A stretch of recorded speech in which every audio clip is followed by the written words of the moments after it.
Good evening and welcome to the Greenfield Public Schools School Committee meeting for August 14th, 2024. We're at the John Zahn Community Center. Secretary Deneve, would you call the roll? Yes, I will. Secretary Deneve, I'm here. Vice Chair Martini? Here. Chair Johnson-Mossad? Here. Mayor DeSorger? Here. Member Goodwin? Here. Member Sexton? Here. Member Childs is not present. We have a quorum, and also present is Superintendent Patnode, our Assistant Superintendent, and Andy Paquette, our Business Manager. And it's 6:03, so we're calling the meeting to order. This meeting's being recorded by GCTV. If any other persons present are also recording, you must notify the chairperson at this time.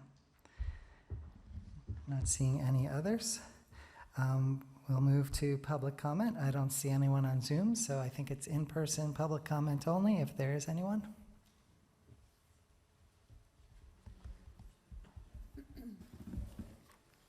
Let me just get the timer. Sorry. Is it 2 minutes now? It's 3 minutes. 3. Okay, I started abbreviating my comments already. Okay. Hi, members of the Greenfield School Committee. I sent an You don't email mind to just you say all. your name and where you live? Sure. Jesus Sleva, 88 Deerfield Street, Greenfield. I sent an email to the members of the school committee with the contents of what I'm going to comment on now, but I'm going to share an abbreviated version of it. I'm here before the Greenfield School Committee tonight as a Greenfield resident to seek the support of the Greenfield School Committee in endorsing a proposal to have the state underwrite the cost of school choice and charter school public funding policies for low and moderate income communities. I wish I could come before this committee to request endorsement by resolution on an existing legislative proposal to address school funding equity, but there isn't one. What I can tell you is that there is broad support statewide for addressing the inequity created by the dual state mandates of school choice and charter school public funding policies that impose an insurmountable cost to the funding of low and moderate income school districts. I emailed you 2 separate articles, one from the Mass Municipal Association, written by the current New Bedford mayor, and a different one written by the editorial staff at the Berkshire Eagle in Pittsfield. 62% of voters statewide in 2016 opposed the expansion of charter schools because of the negative impact that charter school public funding policy has on declining enrollment public school districts. This year, 211 school districts, or more than 2/3 of all Commonwealth school districts, are minimum aid districts in declining enrollment and not receiving any new aid from the Student Opportunity Act. This was repeatedly stated at a March 1st state budget hearing by the Superintendent of Northampton Public Schools, the Mass Municipal Association, the current president of MASC, the chair of the Holyoke School Committee, and many more people. I had the opportunity to speak to a representative from the Boston Education Justice Alliance recently. Despite the reality that Boston was left out of meaningful new funding from the Student Opportunity Act, and that they too are among the 211 districts, they are still waiting on their traditional state advocacy partners for direction. But we cannot wait or hope for other people somewhere else to figure this out for us. If we want to see legislation filed at the beginning of the next year that addresses school funding issues at the state level, we have to be willing to go out on a limb ourselves so that we are no longer trying to address the funding issues posed by school choice and charter school public funding policies in isolation. To avoid getting lost in the noise of the 6,000 plus bills filed every year at the state level, we must speak with one voice and converge on a single state policy issue that we are willing to put energy into supporting to address. I am confident if a few local school committees show leadership on this issue, that we will have enough momentum to actually impact Chapter 70 budgeting next year. That's 3 minutes. Okay, thank you.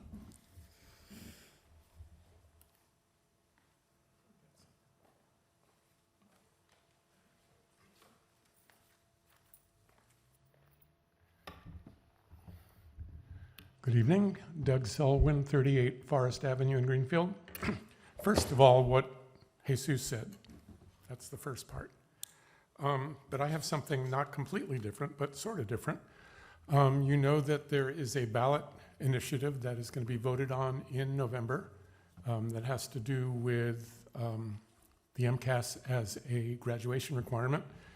And I am submitting a resolution tonight to you, the Greenfield School Committee, in hopes that the committee will pass it in time to communicate that vote to our local legislators and to Governor Healy before the November 2024 election. So I'm going to read it to you, or as much as I can fit in 3 minutes. Whereas ballot question 2, repeal the requirement that students must achieve a certain competency level on the Massachusetts Comprehensive Assessment System, or MCAS, exam to graduate high school, is on the ballot this coming November.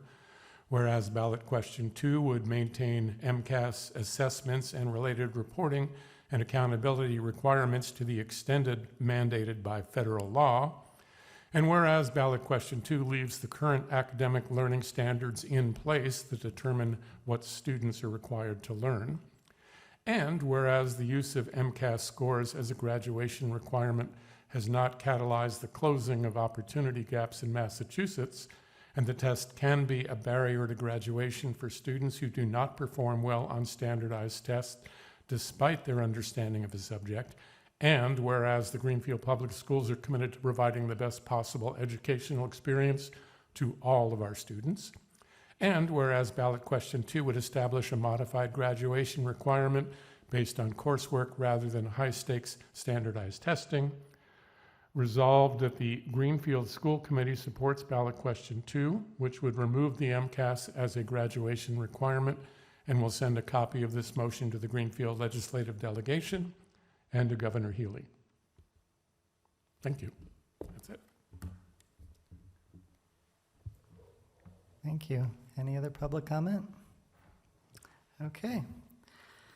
We will move on to reports of the administration, and Andy Paquette has the budget report and our budget training. Andy?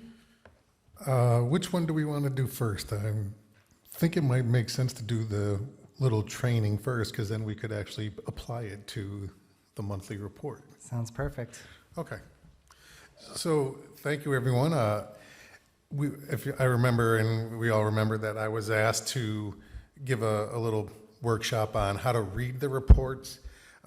As you can tell from the PowerPoint presentation, I went a little beyond because I think it's good to put it into context of how it is that we'll say best practices from the beginning of a budget development to the actual, when we like to say, and it's when the rubber hits the road, as to actual operations. So without further ado, if my assistant would go to the next slide, please.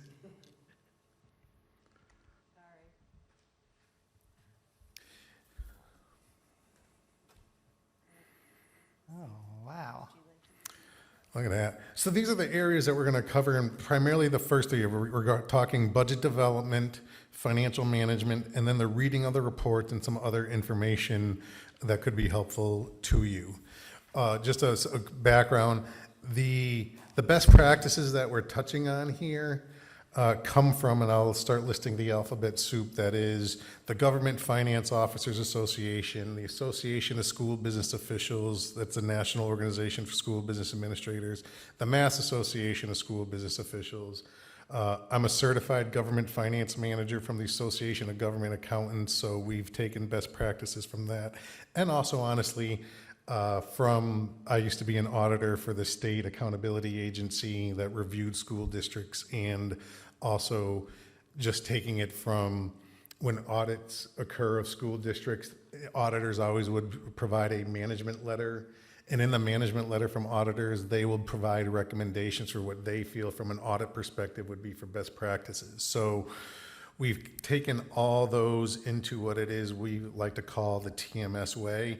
And quite honestly, I'm going to say, and you'll see as we go through here, Greenfield does a lot of it.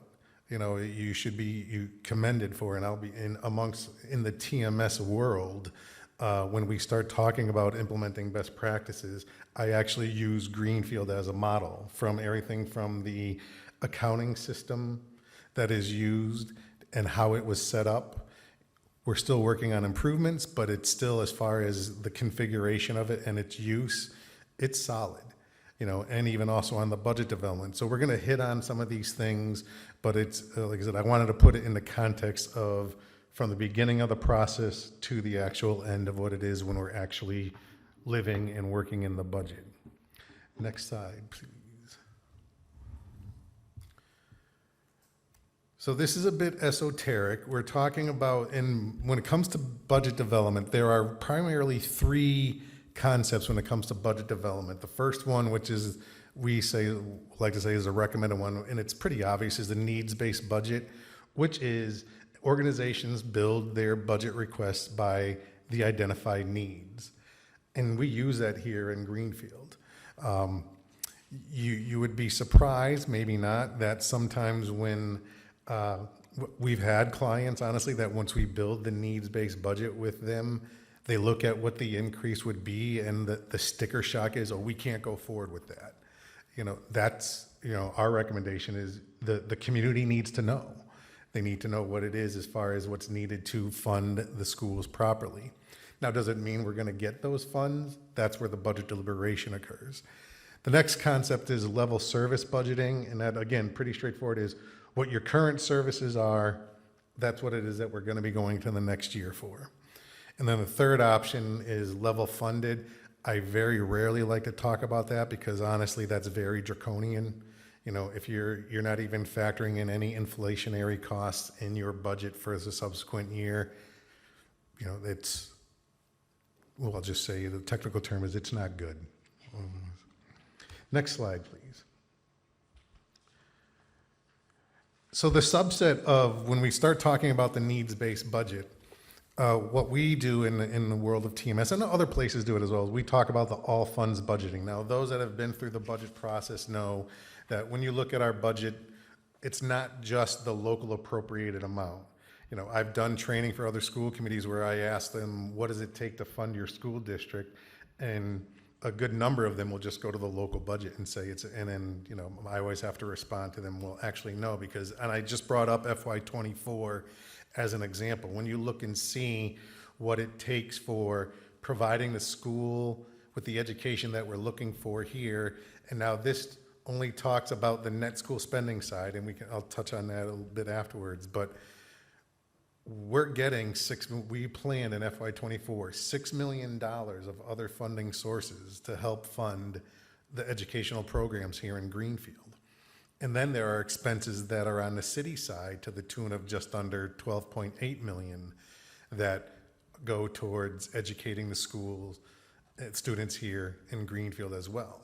So when you add those up, you get what is the all funds cost for the education here in the Greenfield Public Schools of $40 million. Now, I'll dust off my political science undergrad degree and say when time comes for budget deliberation, when we're talking about what we're asking for from the community, I always say, be thankful we're getting that $6 million because we're not asking that of the community.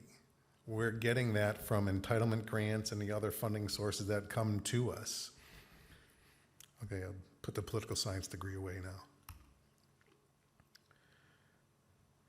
So now we're going to go on to the next section, which is the financial management. So we've built the budget.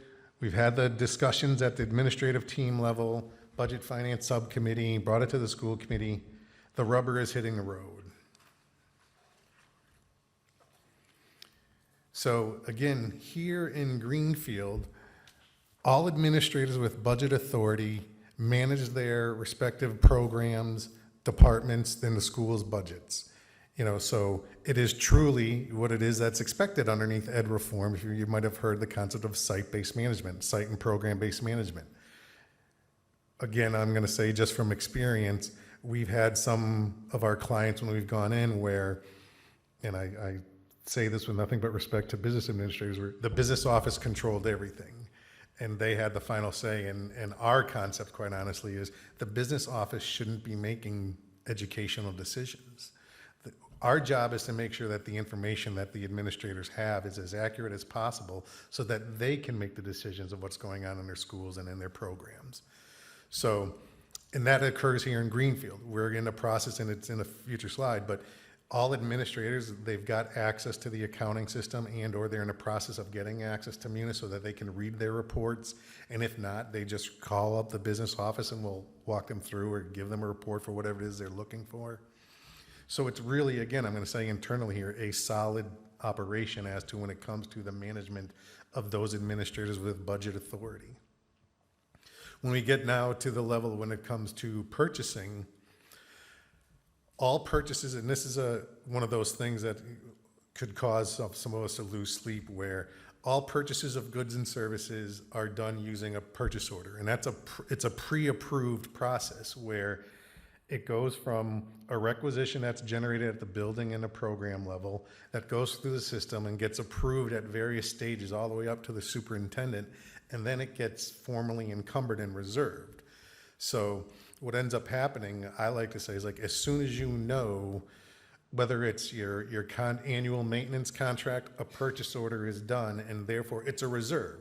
So then when you see in your monthly reports, if we have done, and it's not perfect because there are some things that will end up happening during the year, but for all intents and purposes, we know with our encumbrances of our known contracts of supplies and services, and then in the third bullet, we're talking about the encumbering of salaries.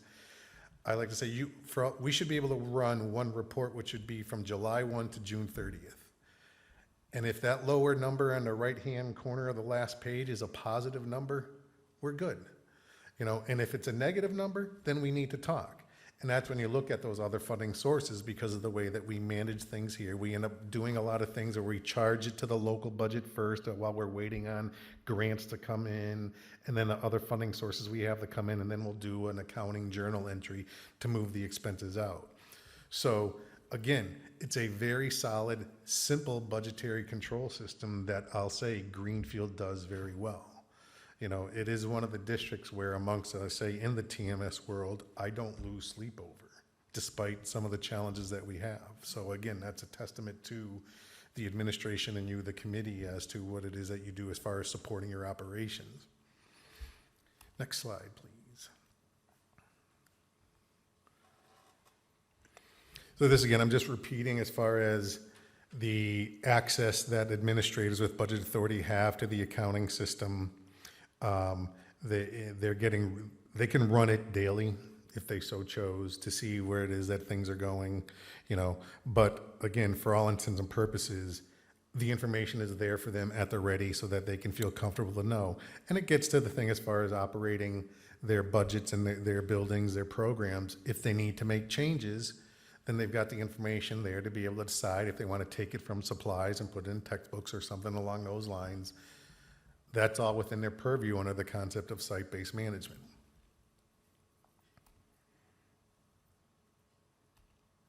Next slide, please. Now to the original intent of this workshop was the actual reading of the reports. This is an actual, just a screenshot of, I just took one of the most recent ones for FY25 of a Munis report. That's the accounting system that we use. And it is sorted by cost center. And again, that gets to the concept of the buildings, the programs. And we're going to get into some of the weeds here as far as what it is that these numbers mean and the descriptions mean, and even down to the columns per se. So we'll go to the next slide, please. Munis, the accounting system, uses a concept which is called organizations and objects. Org and objects for short.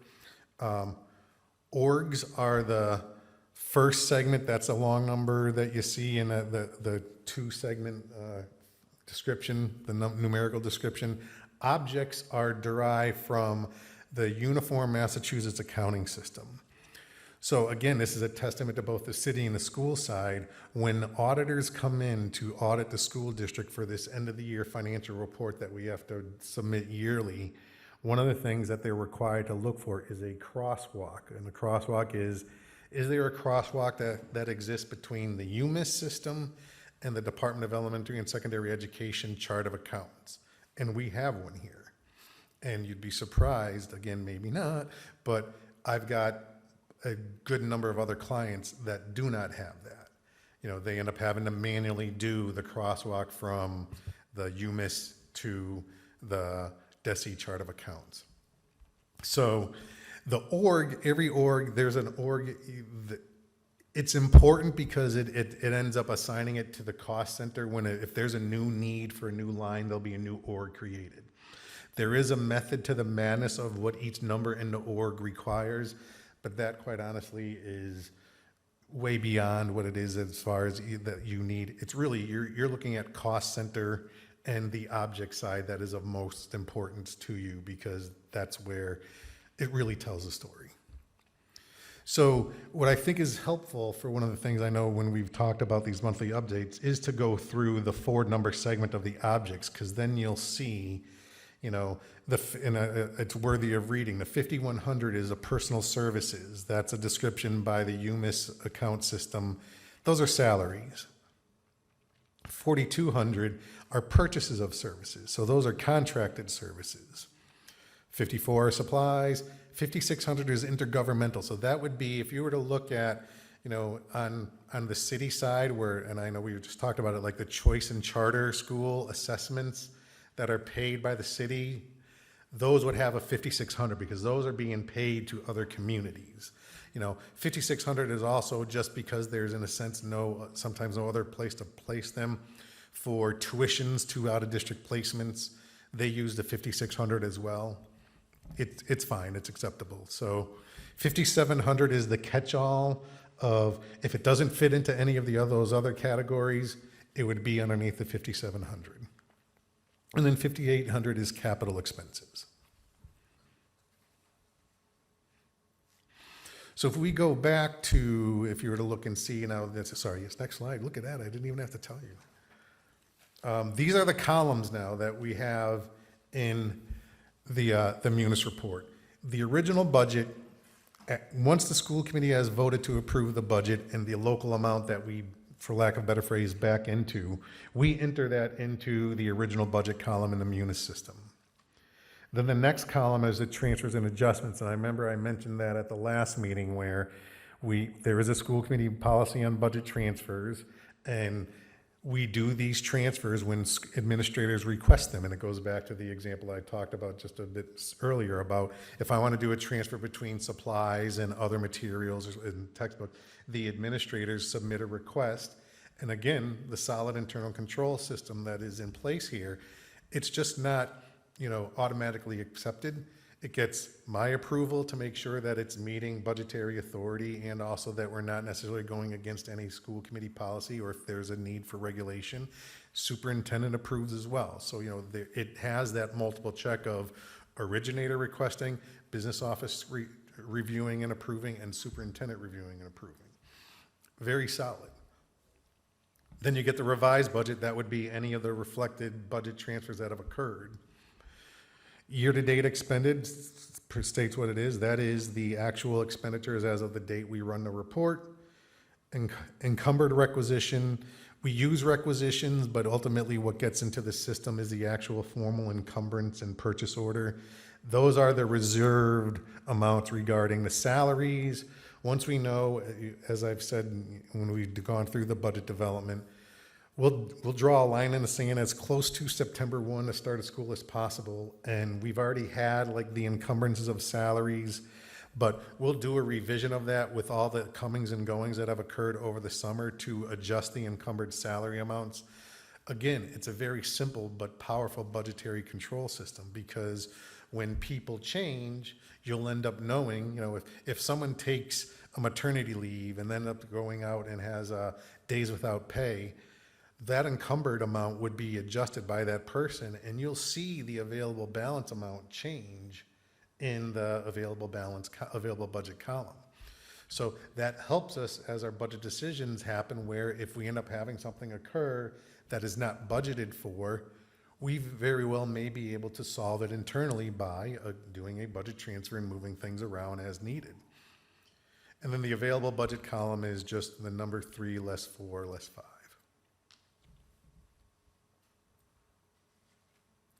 Next slide, please. So if you're ever unable to sleep, these two links here will take you to the best cure for insomnia. The first one link will take you to the DESI chart of accounts.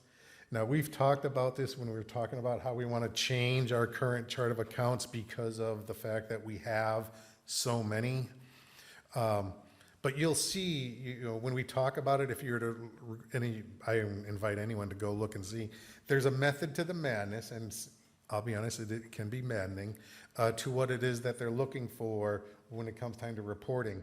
But at the same time, when you talk about and looking at the level of detail we have, and this is again not a criticism, and it's something that every other community that we've been in and also we've seen across the state from my audit days, when the Department of Ed came out with this new chart of accounts, we were all kind of learning on the fly. And if it was, you know, we were creating, okay, we're going to create Spanish supplies at the high school, we're going to create French supplies at the high school, but then, you know, we used to actually have to report it that way as far as foreign language supplies. Well, now DESI has come to, I think, their senses as they've heard the feedback of saying that's just instructional supplies at the building. And so, you know, you don't get any more funds through the Chapter 70 formula for it to be foreign language supplies or just general instructional supplies.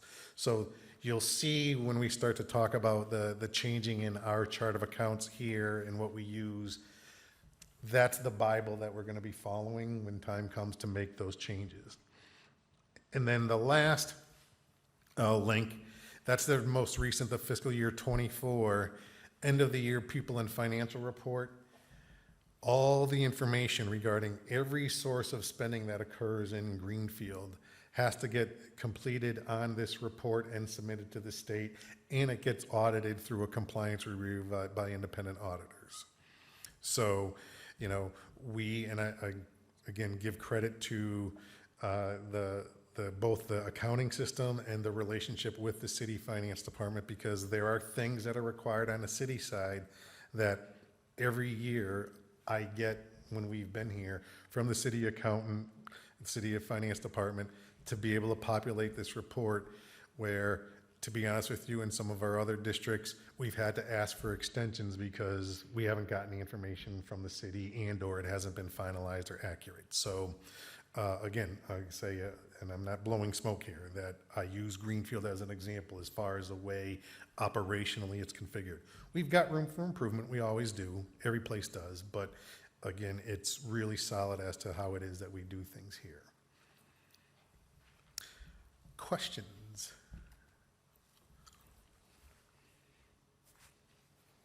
Mayor? So my first question, when you're putting the budget together,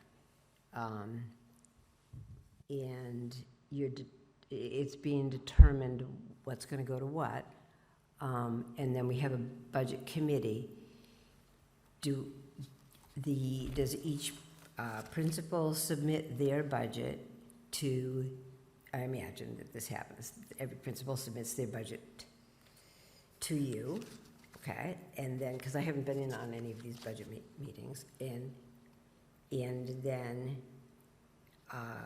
like, who submits it for district-wide? Like, who submits the budget to this superintendent for district-wide? I have a couple of questions on this. So It's who anything submits- that is not, if I may, anything that isn't building or program specific, the district-wide, the undistributed Okay. section, are all through the, I'd say, central administration, which would be Superintendent Pat Node, Assistant Superintendent Sullivan, and Dave Messing, and the technology director, and Mike Boudreau as the facility. So since they aren't necessarily building specific, those are good to the program, in the sense, administrative side of what we were just talking about. So they do that section of the budget development. And so I guess I'm looking for this school committee's part. When it comes to the school committee budget, initial review, the budget team, is that information, whatever was requested for each department, seen by everybody on the budget, on the school committee budget team, whatever was asked for? I mean, it goes to For the, the initial, you know, just for like next year, when you're doing your budget for next year, in the end, the superintendent, and probably with the finance, probably with you, are gonna make the determination, but do our three budget members see whatever was asked for in each section of the budget? yes, because we go forward with the needs. So the needs are, now, there's discussion about I'd say some deliberation on the needs as far as, there's healthy discussions regarding, and I'm gonna say, like, the data that's used, whether it's class size, whether it's, summative and performative data. I mean, I'm really talking above my pay grade here, but, it's not, it goes beyond test scores. It could be attendance. It could, there are all sources of data that are used. And then we'll have discussions where, the past practice had been every administrator comes in and meets with the leadership team, central office leadership team, superintendent, assistant superintendent, and reviews the data to see, have some healthy discussions as to whether or not, everybody can back up that we're going forward with that, and then it gets shared with the Budget Finance Subcommittee. Okay. I'll be able to- Vice Chair. I just want to clarify that question a little bit for the mayor, because having been on the Budget and Finance Subcommittee the last couple of years, it has not been the practice that the subcommittee is reviewing or privy to what individual department heads have requested in the ultimate construction of the budget. And I do think that gets a little bit murky for people sometimes. And that's what I was thinking watching this excellent presentation. The part that probably seems the most opaque to the public is the first part, budget development. How does the budget get developed? And that's where we run into some communication issues, I think, with the public. For example, last year we had a great deal of public interest and comment about the funding of music education in the school department, and what came out of that in our subcommittee meetings was the question, well, did we fund everything that was requested by the head of the music department? And the answer was yes. So that would probably help people to understand the efforts that the administration is making to provide excellent funding to the music department, but that it wasn't part of the discussion until that came up. So I think that is what the mayor was getting at. And I would agree with Member Martini, and to clarify, I guess it's when the work that occurs the goal is to come forward with the superintendent's recommended budget. And then we have had, as Member Martini's talking about, discussions at the we've even put in things, even just, regarding, they've taken a vote to fund something, and then we've put that into the budget to ultimately come forward with what would be the recommended budget to the full committee. So, and that goes, I think we always can do better as far as communicating what it is and how the process works, and what it is that, for lack of a better phrase, might have made the cut or not made the cut, but, the ultimate is it's superintendent's recommended budget goes to the subcommittee, and subcommittee deliberates, and then we have the discussions back and forth. They may ask for more information, we provide them more information, and then, the feedback gets into or, we end up having to, share, and using that music as a classic and a great example as to, oh yes, we ultimately did fund what was requested for the music program. Other questions? Mel? And then I'm just number 16. wondering, on the budget development concept page, the third one, school expenditure, well, I forget, what, the city side, does that also include the increase in healthcare costs? Yes. Thank you. I just wanted to know if that number was the real deal, Andy. It is the 24 budgeted amount, so now that the year is closed, we'll know the actuals. But I was using just what was used for building the budget. But I saw Member Sexton, and then we'll go back to Vice Chair Martini. Thank you. One, I just want to make a note that if you're amenable to it, I think this presentation should be part of new member materials. I think we should just, it's an easy thing we can immediately put on our website for anybody new who does come in the future. I had some more questions about the budget development process and specifically who all, like, I get that it happens at the department or at the program level, but who all is part of determining what the needs are? What does that look like, and how forward-looking is it? I get that a budget is for the upcoming year, but when we're budgeting for the upcoming year, are we keeping in mind our 5-year plan? Like our 5-year, like, are we really budgeting for what needs to happen now to get us where we're trying to go? And how do we know that we are doing that? And then another question is, we budget based on needs, which I totally get, totally good on that. But what we actually fund are potential solutions. We don't fund the need, we fund things that we hope will address the need. And how are those determined? Like, how do we choose among the possible options to address a problem? And where is that rationale shared with us? Is that? I'll let you take some of that first, and take I'll some of chime that, in and you as. can chime in. So I think to address your first question, when we were developing the budget for this year, we were taking into account redistricting and what we're going to need for next year and the shifts and moves of personnel, building-based needs with additional grades at the elementary, and how those supply costs are going to increase and things like that. So we do have a forward.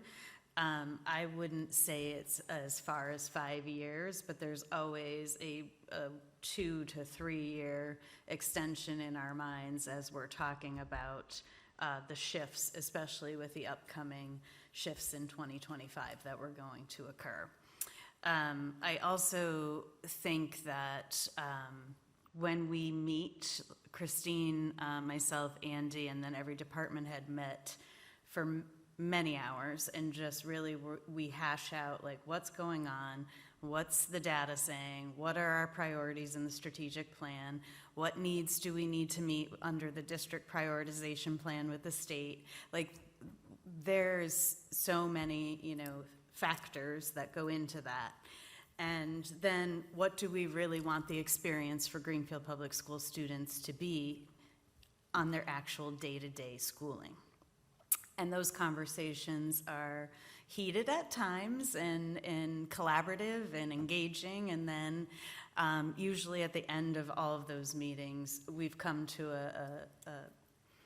an agreement that this is what's best for Greenfield Public Schools if we move forward with X, Y, and Z, and we probably we could do without Y. So that's really like the collaborative effort in all of that, so that at the end of the day, it's not me saying what a principal needs at a building, or it's not Stephen saying, no, I want this curriculum. Everything's very collaborative to be very forward-thinking about all of the other components that we have to address with the needs of our students where they are. And then I forgot what your second piece was. The other was about when we have multiple possible solutions to a given need, to meet a given need, where do we sort of get the rationale that went into picking one and funding it? Curriculum and academic-wise, it's often grant-related. So if we can offset some of the needs and the solutions that we need to use to address those, it's usually through teaching and learning department, because there are a lot of grants that we can apply for, but then they have specific parameters as to which you can use that money for the solutions. So we're always looking for those pieces first so that we can have that funding offset the costs that we're asking the city to fund the schools with. And that's really, a lot of our academic solutions come through those either entitlement grants or competitive grants that we find and say, we really need this solution, and this grant will address it, so we're applying for it, and then when we get it, we say, great, we have that money to offset that need with that solution. And if I may, I'll add, and this is even a non-finance thing that I will add. It's a collaborative and evaluative process. So if we were provided with some potential solutions for whatever the issue may be, it's not just from on high that decision is made that we're going to go with program A. It's let's all, there's a committee or, a work group that will get formed to look and review whatever it is and then make a determination what is best for the course of action that we'll take. So it's very collaborative and evaluative, I'll say. Another thing I'll say that I've taken from here for our other clients, and I'll bring up an example where we all just remember with the whole ESSER funding, one of our districts used their ESSER funding for a community outreach coordinator, and it had success in the community. And so the concern was, what do we do with that once the ESSER funding goes away? And my response to them was, well, then unfortunately, we might have to look and evaluate something else, and there might need to be a trade-off of what it is. If we value that community outreach coordinator and the funds aren't there to fund everything else that we want to, then we end up having to make some hard decisions and prioritize potentially what's going to go because this community outreach coordinator has such huge success or something. So, those are the types of discussions that do occur. Vice Chair Martini, do you still have?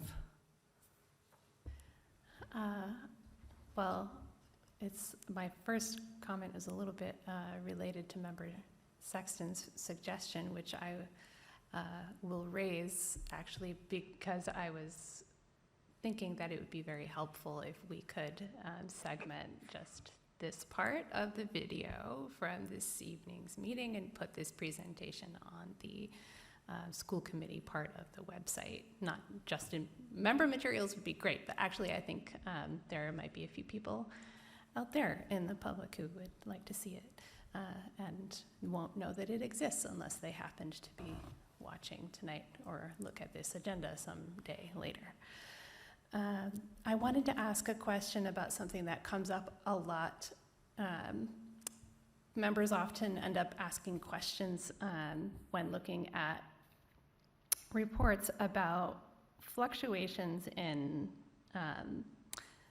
salary expenses between buildings. And often the explanation is because someone at a different step level moved to a position in a different building or something like this, and yada, yada. So it ends up throwing off numbers on the right-hand side. And I just wondered, how is that reflected, or is there a way to reflect that to just avoid that particular piece of confusion? So one of the things you might have heard us discuss in the past is the concept of a position control ledger, position control system. Munis has that in it, and it's something that we had been working with the city side on updating and, for lack of a better phrase, cleaning up, because when it was first, I'll say, active, quite honestly, again, people were just, creating position after position after position, and so it required a lot of cleanup. And then with some turnover that occurred both in the business office and the HR, both sides in the school, and that was not kept and maintained. We knew who our people were, but the whole purpose of this position control system, when working to its fullest capacity, would address exactly what it is you're talking about. I'm pleased to report that, and I will tip my hat to Vera in the business office, she went through and we did a cleanup, and by we I mean she did a cleanup of the position control system. And if you were to look at the fields that are in it, there's about 32 plus fields in a position control system. And we want to use them all because it's a very powerful system to use. So she went through and cleaned it up, and then Karen, and at the time Superintendent DeBarge, went through and reviewed it. So our goal is for to, you're gonna say, use this for FY '25 to say, I'm gonna use the phrase cleanup, because I wanna remind everybody that we begin this budget development process for all intents and purposes a year in advance. So, and when you're talking about the fact that as everybody's experiencing, or in, not even just here, and I think in education in general, personnel movements are going on. You know, we have, I'm going to use the word transiency, there's a lot of transiency amongst the staffing as far as the comings and goings. So you're talking about building a budget a year in advance. You have all these changes that have occurred during the year, which some of those, negatives and or changes might have been reason to occur. You have positions end up moving because of needs as identified as the year has progressed. And then you also have, whether it's grant things that come up as far as grant funding, more or less, and we can end up moving things around, and then just some of the normal cleanup that has had to occur. So the goal is now we want to use the position control almost as our guidebook for where it is that we are for FY '25, for hopefully when we start building FY '26, we'd be able to use that. So will I say that, as I like to say that, our goal is that come close to September 1, maybe a meeting in whether September, most likely October, we'll have a realigned FY '25 budget for you that will have the people as we know them at that point in time, where it is that they belong. That's our goal. And then using that from the position control system for building FY '26. That's great to hear. Thank you. Fingers crossed. Member Sexton? Oh, Member Deneve first. Heard from you yet? Andy, thank you for doing this presentation. I appreciate you hearing the need that we had and fulfilling it. I have 3, maybe 4 questions. This is the first time that I've heard you mention your other clients, so I'm just curious how many districts TMS serves. Geez, 16 right now? 16? Wow. Good for you. I was also curious, you mentioned that there is room for improvement, and do you have any ideas of what the room for improvement might be in Greenfield, things that we should keep an eye out for as we build new budgets? I mean, the room for improvement as far as administrative side of things for what we're talking about, and we are in discussions both with the city, finance, and it's all in the HR module of the Munis system. There are a lot of things that are extremely time consuming. I can't speak for the city side, but I know in the discussions we've had on the city side with the HR and personnel side of things, there are things that are inordinately time consuming on the school side when it comes to everything from the onboarding and just normal paperwork, the accruals that occur for people's time. It's a very manual process that we have to do now, that there are modules in the Munis system that if we can use them and get them in place would make us more efficient. And we are endeavoring to work with Tyler, is the company that owns Munis, on getting them in to start making those changes. I'd say that is the biggest area from the school side. I see the mayor shaking her head. I think, she would agree on the city side as well, that the HR component is a struggle. One, just by nature of HR in general, but, when you're looking at, there's, and quite honestly, there's the potential of some of the other programs and vendors that we use, we potentially could no longer have to use if we fully used and embraced the HR, they call it human capital, the human capital module in Munis. So we have been reaching out, there's, and the discussion is ongoing as far as bringing them in to get the ball moving on what it is that we want to do regarding time and attendance, accruals, everything pretty much in the HR side to improve our operations here on a school, and I feel comfortable saying on the city side as well. And then my last question is, one of the reasons that I really was hoping that you would give us this excellent presentation, and I also agree with Member Sexton and Member Martini that this should be on the website for sure. I was gonna tear out that little section with the numbers 5,400 and put them in my bag so I could read them and know what I'm looking at, which leads me to my question. This Munis report is full of wonderful data, raw data, but we're volunteers. And I'm wondering if, with any of your other clients, if you have found an alternate or additional way to present this data that makes it more digestible and that is comparable over several budget cycles, so that we can get more of a macro view, because this is very micro in the weeds, and we do need that from sometimes, but we also need an overarching view. And that's one of the things that I was hoping to get from this presentation. So, two things. One, I would say, as far as our other clients, unfortunately, no. What we've done with them is because we've done the workshop on how to read the reports.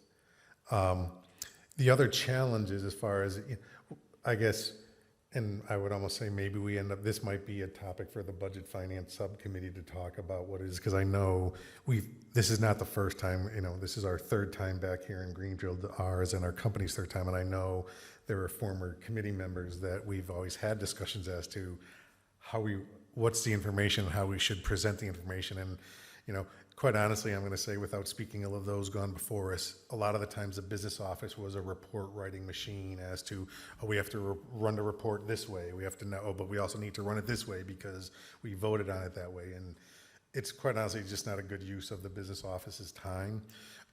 We have the ability to synthesize the information to a higher level, but then the discussion becomes, and we're never one to want to be accused of quote unquote hiding things, but where is that breaking point where you lose the comfort information that you have as committee members regarding, I feel comfortable with what I'm looking at as far as one of my main responsibilities as is the budget, and I understand what you get. I agree with you. It's very granular. I mean, you see the end result of the sausage being made. I mean, that's a lot there. Is there a way, I'm going to say, graphically to present it? That's a struggle because you're talking about something that is constantly in motion. And so, I was talking again with Vera in the business office. We were, thinking, is there a way for us to do this? And we're looking to see. And then also, you're just talking about the processes. You need to then export the information out into a format that could be manipulated to put into a graphical form. Anytime that you then start to have human manipulation of data, there's the potential of errors of things being dropped off for whatever reason. And then honestly, I have to say, if you look at the format of Munis report that gets exported into Excel or CSV format, it's cumbersome. So then we're starting to get back into is it an effective use of the staff's time, our time, to put it into a graphical format? Or is there some way that we could look at a Munis report, synthesize it into some categories that might make it, I'm going to say, you have the comfort level of being able to say, yeah, I feel good about what it is I'm looking at as far as a budget update, but maybe not necessarily down in the weeds of what it is that you're currently getting. This is, admittedly, a warts and all. You're seeing everything, so that's also, I'm going to say, not necessarily a bad thing. I think about one of our former clients where, their department heads didn't have access to the accounting system that they used, and I bring this up again when I do training. Their medical therapeutic contracted services line was projected to be $200,000 over budget. So the accounts payable lady came to me and said, "What are you going to do about that?" And my response to her was, well, let me tell you. I said, again, going back to they did encumber, so I said, if you look at the last page, the lower right-hand corner number, it's still positive. I said, but the special education director, she got the report. The superintendent, she got the report. The school committee members, they got the report in their packets. And if you go watch the school committee meeting tonight, you'll hear me report out to the school committee that the medical therapeutic contracted services line is projected to be $200,000 over budget. However, again, looking at the bottom number on the last page of last night, we have the funds internally to cover that. So it goes back to, I just share that as it's the where is the breaking point of that comfort level for you being school committee members doing your duties as the overall budget oversight you have versus the comfort level and or the details so that you know things are running the way it is that we expect them to run.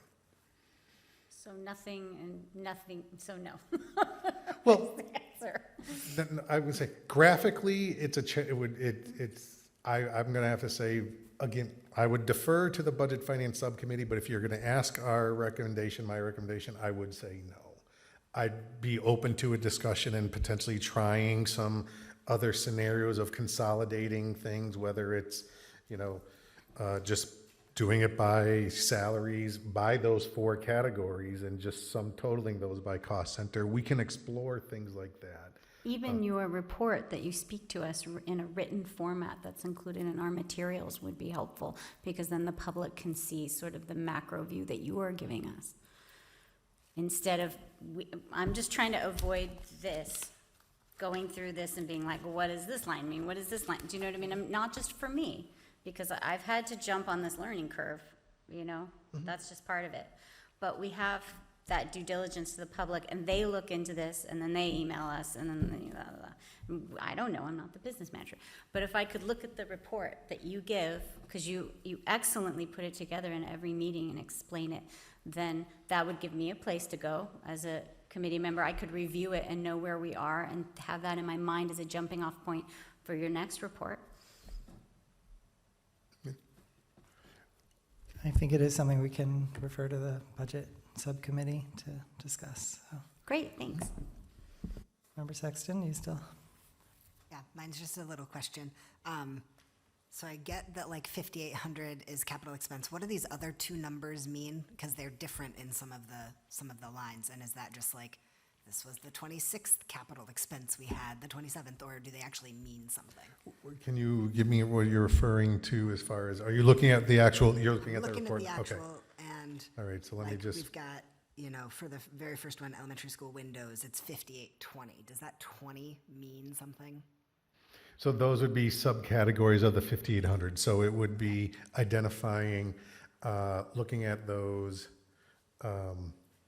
it would be some sort of mechanism that we get these numbers assigned to it. Like when we get the capital outlay, the city's the one that generates the accounts for us. So there are segments underneath. So those are sub-accounts of the capital outlay. So it's the 58 is the kind of the key driving factor. Other questions or comments from members? Mayor? Thank you, Andy. That was very good presentation, and it was excellent giving the different numbers so people would know, looking at what it was. I really appreciate that. And I wanted to just say something about Munis that Andy was alluding to. We have $30,000 allotted to something in Munis for HR, and another $100,000 program that's going to bring the city, hopefully, into the 21st century. With, getting people in different buildings, knowing where everybody is, payroll, it's going to be great. Munis, I think, is having the same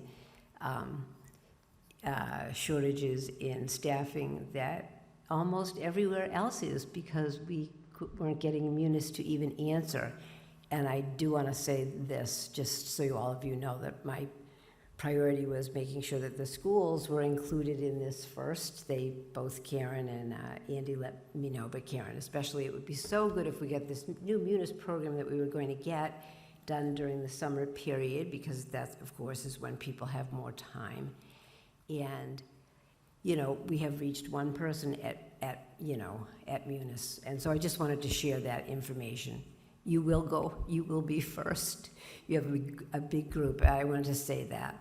And next, as far as us looking at the budget, I see one thing myself that I feel like I missed, and that maybe next year we should make sure that we as a committee are watching carefully, because I'm pretty good with numbers, but I actually asked for the July one to come up.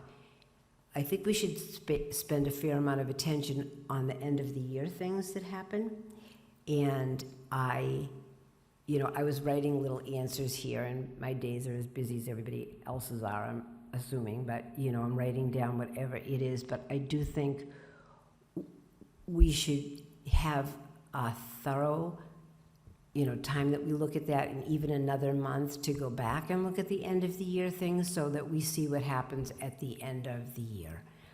I had specific questions on that, but I can save that till the next part if you want, because I had a couple more questions on what we looked at last month. Do you want me to ask that now or later? Andy? I'm going to defer to the chair. The chair. Why don't we keep the focus on the big picture now and That then was get into perfect. last month? Thank you, Okay, Glenn. great. Thank you. Sure. You. Well done. Any other comments or questions from the members? I have a few. There was a town recently that fell victim to fraud because there wasn't a sign-off on invoices before they went to be paid, essentially. I'm assuming that the people with budgetary control sign off before it gets incorporated into our warrants and all that? Okay. And also reviewed, I review them, superintendent reviews them. So there is, again, that thorough review, even though I know there's only one school committee member required to sign, but the internal review of the expenditures are done by administrative with budget authority and superintendent and business office. Okay, great. And not that I haven't completely memorized all of our policies, but for people who don't know, could you kind of summarize our policy about interdepartment transfers that you were mentioning? So I'm 99% sure because we were here when it was that if it is a budget transfer within the Department of Elementary Secondary Education function code, it doesn't require school committee approval. So if you're talking when you're bored and click on that chart of accounts, if you see that it's within the 2,000 range, it doesn't require school committee approval unless it is from a salary to a non-salary or a non-salary to a salary. The concept being that if you're taking funds and moving it from instructional materials to textbooks, you are not significantly altering the integrity and the intent of the budget. It's still in the instructional category. But if you are moving it from maintenance to instruction, instruction to maintenance, or salary to non-salary, non-salary to salary, that is a significant altering of the integrity of the original approved budget that would require school committee budget transfer approval. Okay, thank you. And is Munis a for-profit or is it part of the state government? How does that? It's a private company. Okay, but they're understaffed. Okay, it's unfortunate. I guess the other thing I would just say is like going back to the conversation about the reports and presenting them in a more visual or user-friendly way, and you're, I think wisely considering the staff resources that would take as well as its value, balancing that with its value to the school committee.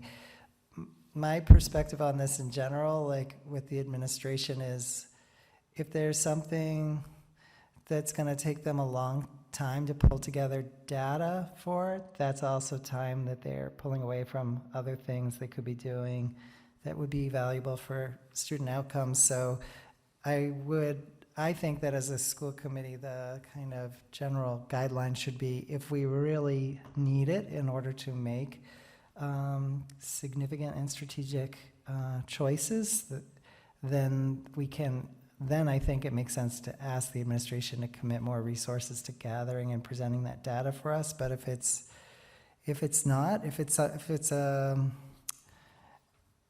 something that we necessarily need, I mean, I think like you're saying, you're already struggling to shepherd all that human resources data that you were talking about. That's occupying a lot of time that could be used for more strategic resources. That's just my own personal perspective on kind of a framework for thinking about those questions. And that's all I have. Anyone else want to add anything else? Superintendent, anything? Okay, thank you so much. So, okay, that's the training, and now we're moving on to reviewing the last reports. So Andy, do you want to make any general comments about the most recent? I'm looking at, and I was just going through, and I don't, is the only thing that made your packet the capital? I can't find, maybe it's me, I can't find the monthly update in the school committee materials. Am I missing that? I went to the email from the business office that it was sent. Does everybody have the monthly update? I guess I should maybe ask that question. Okay, so you have, okay, good, all right. So again, it's, the middle of August, so we have things going on that we're, getting ready. If you see, as I mentioned, we do have things encumbered. So as far as, some of those negatives that you see in there, that goes to what I was talking about earlier about between other funding sources that we have that have not yet either come in and or we're working, like I think in particular, if you look at the out-of-district tuitions, if you remember from budget development, we use close to $1 million in circuit breaker, and then we also have the special education 240 grant that we'll ultimately use for those tuitions. So even though that's showing negative, those funding sources are identified, and we'll be moving those expenses as the year progresses. But other than that, I mean, it's, for lack of a better phrase, all quiet on the Western Front. I can answer any questions that you might have. Mayor, do you want to ask your question now?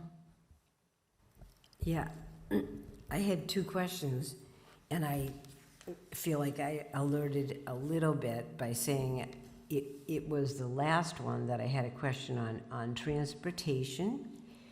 We can look at it.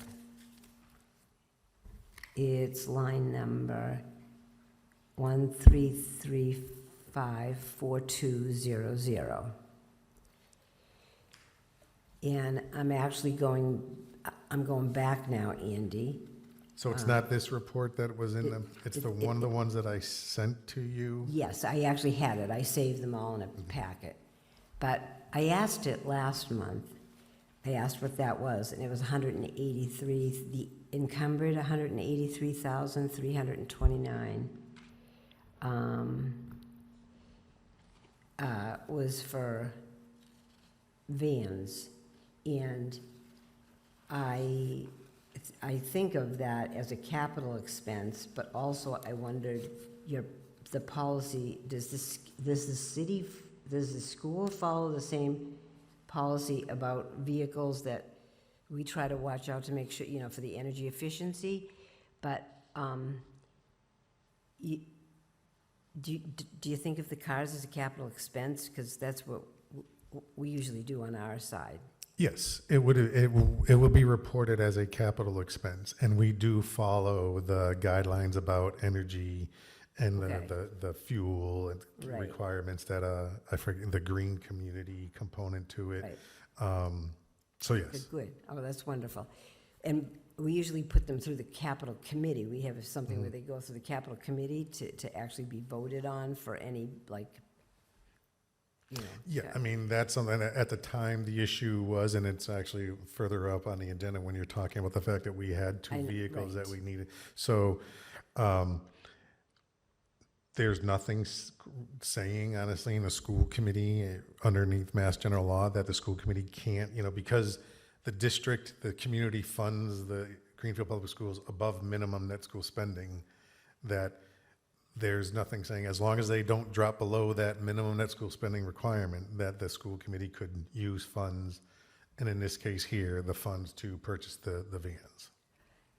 So I guess I'm just looking at our overall, we just had a meeting last night, the economic development, and we just want to try to get an overall,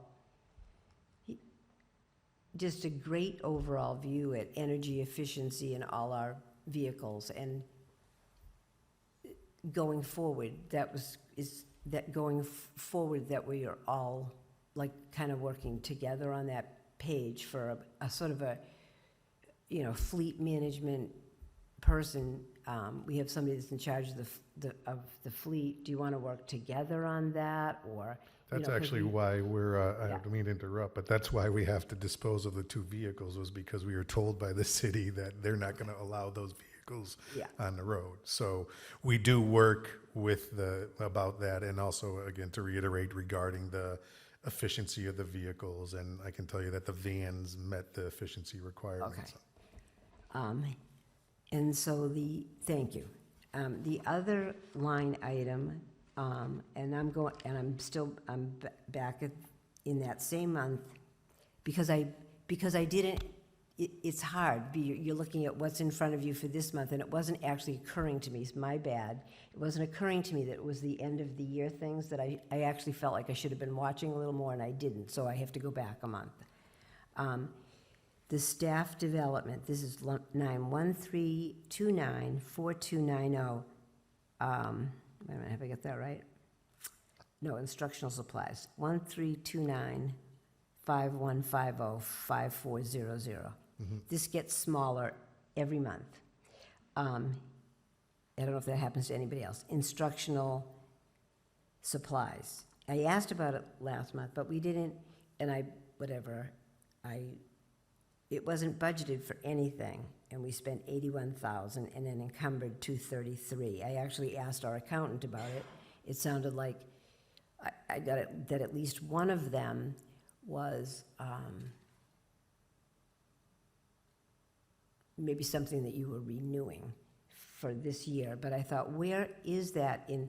So we purchased something at the end of the year, so I wanted to hear more about that, and I wanted to know if that 233, was that anywhere in fiscal year 25's budget? Because it was like, were you projecting in fiscal year 25 any of those supplies? And what were they? Oh, I don't know, it's like a renewal of a subscription for something, yeah. It was curriculum materials that the plan was that it was going to be coming out of ESER 3, I believe, ESER 3, and with the funds available, we decided to allow us the flexibility for ESER 3, since it carries and it does have more flexibility, was to use the purchasing with the funds available, and then allowing us, as far as ESER 3 usage, to have that for some of the other things that we want to use. We've had some change orders, and I'm thinking of just an example, and this is not the only reason, but for the security camera upgrades, we've had some change orders come up that have costed more. So by doing what we did with the curriculum materials, it has given us flexibility for some of these things to be able to address that we did not anticipate happening. Okay. So how would we, as representatives, see? Because I'm trying to, and it's not easy, I might add. I'm trying to incorporate a little bit more into the city budget, that we actually see if something is budgeted, where we're using the grant fund alongside of it. This was my first budget coming forward. With all its imperfections, we didn't have an index on the page, I might add, but next year we will. It's hard to do it the first time, but I'm trying to incorporate into it that we see where the grant funds touched into something, so that we'd know. We have, I'm going to use like dispatch for an example. I noticed what Northampton did, and that's what we're trying to incorporate into our budget. If you put what you budgeted and then what fund you're using also at the same, what grant funding you're using, so you know it was appropriated. Because I was just thinking I would not have been able to know anything about that from looking at that. Right. So I think if you remember also, I think back when one time you visited with Yes. Dr. Yes, Barzani, yes. we went through, our budget document is, an 8.5 by 14 plus, page, where we have every single funding source identified, exactly what you're talking about, associated with every corresponding expense line we have in the budget. So admittedly, I understand what you're saying. Would you have been able to determine based on that, looking at the end of the year, that that's where it was? No. But if you were to look at the plan in place that we had for the use of the funds, you would see that, okay, ESER 3 was the identified funding source for these materials, and it was then offset and back into that local number, so. Okay, thank you. Other questions about the current or previous reports? Member Sexton? Just wondering if we had an update on the Federal Street elevator. That is, right now, I know the facility director had been working with the consultant and got final information on what is going to be going out to bid. So the bid is, I'm going to say 95 to 99% ready to go. Other questions? Member Martini?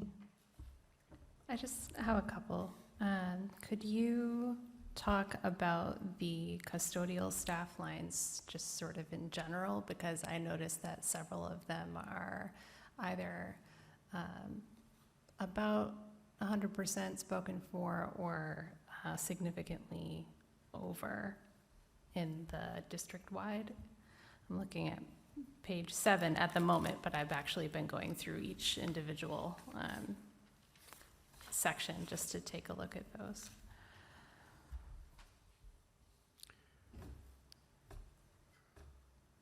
If you're looking at the Yes, I see on district-wide page one, it's 7. 133, Yep. 43, 300. I see that stuff. So that goes to every time, there might be some changing in where the staffing went, in the buildings. So I'll have to research honestly, why that is. I do know I'm looking at the maintenance coordinator. That budget number was based off of his partial salary. So that is one of the adjustments that when we do our refresh, we will end up putting what his annual FY25 salary is. And so at the time the budget was built, this goes to that personnel control thing, was Right. the salary that was picked up from the system was only picking up his partial salary. And, so that one in particular, but the other ones, like I said, it's whenever there are changes in the staffing, there could be changes in assignment that could cause for moving staff around. And also the fact that they're either 100% committed, that goes to the fact that the salaries are encumbered.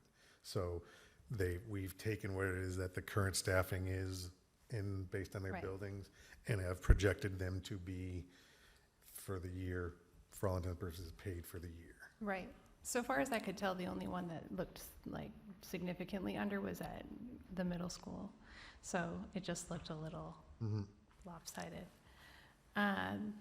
Can you explain the difference between the two out-of-district tuition lines? Because they say they get cut off at the same point. So this is where one of them is out-of-district tuitions in-state. The other is out-of-district tuitions out-of-state. But Thought so. even then, those are not, we need to have, and if, again, that end of the year, the chart of accounts, we have to have tuitions for collaboratives, tuitions for in-state public, in-state private, out-of-state public, out-of-state private. So we have never had that here as far as this goes. So what ends up happening is we have to then go through with the SPED department, and when time comes for expenditures for reporting, they have to break out those lines. We've created those lines in the budget development, but if you remember, we did have change in the SPED director position, so we kept it as, give us the total tuition amount you need, and then we're gonna work to allocate that out amongst those categories. I have a similar question on the capital report. It's page 5. And it's under high school construction. And it's another one of those lines where the text gets cut off and I can't tell what it means. It says miscellaneous other PR Purchases. purchases? Okay. Oh, Oh, PR? No, sorry. no. I don't- I'm looking at high school construction. Is that the 97,684? Yes. It's the one that's the highest percent Over. overused. Right. Yeah. Seeing as that's related to the high school construction, I would actually have to look at the budget for the project to see what that represents. I'm thinking, a lot of the times the category would be other professional services, so that could be anything from Oh, okay. field testing or, but I would have to see where that is. Okay. If, on a, like, application level, questions like that come up sometimes, and I'm just wondering, is there any way to make these titles on the left-hand side not get cut off partway through? We've tried, and this is one of the things where it's a thing, because what ends up happening when we've changed the column side of things, what ends up happening is that the number side just ends up wrapping around. So then it doesn't even line up with the original adjusted, expended budget and stuff. So it is something I know, honestly, in our other clients that use Munis, the struggle is real. Right, okay, thanks. Could you provide, like, a key, like each of the different account numbers and codes on a separate sheet with the full description? There is, we could generate a chart of accounts report that has everything, and we could segregate it out and pick up just the school accounts. This in particular, I just would need to go in as far as the capital side, because technically even though we manage our capital projects using this in particular, high school construction, that was a city side. So if, using this example, I would just need to see if they've coded it some way where it would be picked up as a school-related expense. I'm not ruling out the fact, like one of the discussions as far as to reach out with Tyler as far as, as much as I would not like to admit it, do we, and to goes to the mayor's comment of, do we see about reducing the font size to be able to then capture the name descriptions? So Oh, God, no. I'm not, it's not a recommendation, but you would, all kidding, aside, Tyler Technologies is a multi-million-dollar corporation. I would like to think that there's some way that, as far as being able to get the reports so that they're legible, but as I've said, our other clients that use it have that struggle as to the cutting off of descriptions based on size and whatnot, but. But so but are you saying that we could have a chart of accounts that has the full names, just as almost like a glossary that we could refer to? Yes, I'll go look and see and run what it is that it looks like as far as segregating out by just school accounts to see what it picks up. It could be a very cumbersome, it's almost like, I'm just wondering, would you end up, to have this report in front of you with and I'm going to say easily 1,000+ accounts to then go through and determine where, so let me look into that. Yeah, although if it was electronic, you could do like search and. True. So Yeah. it could work if it's possible, but I'll look into it, yes. But I do know there is a definite chart of accounts. thank you. Mayor? This is my last one. On this one that we're looking at, the out-of-district, I'm on page 7 as well. Out-of-district 133226630.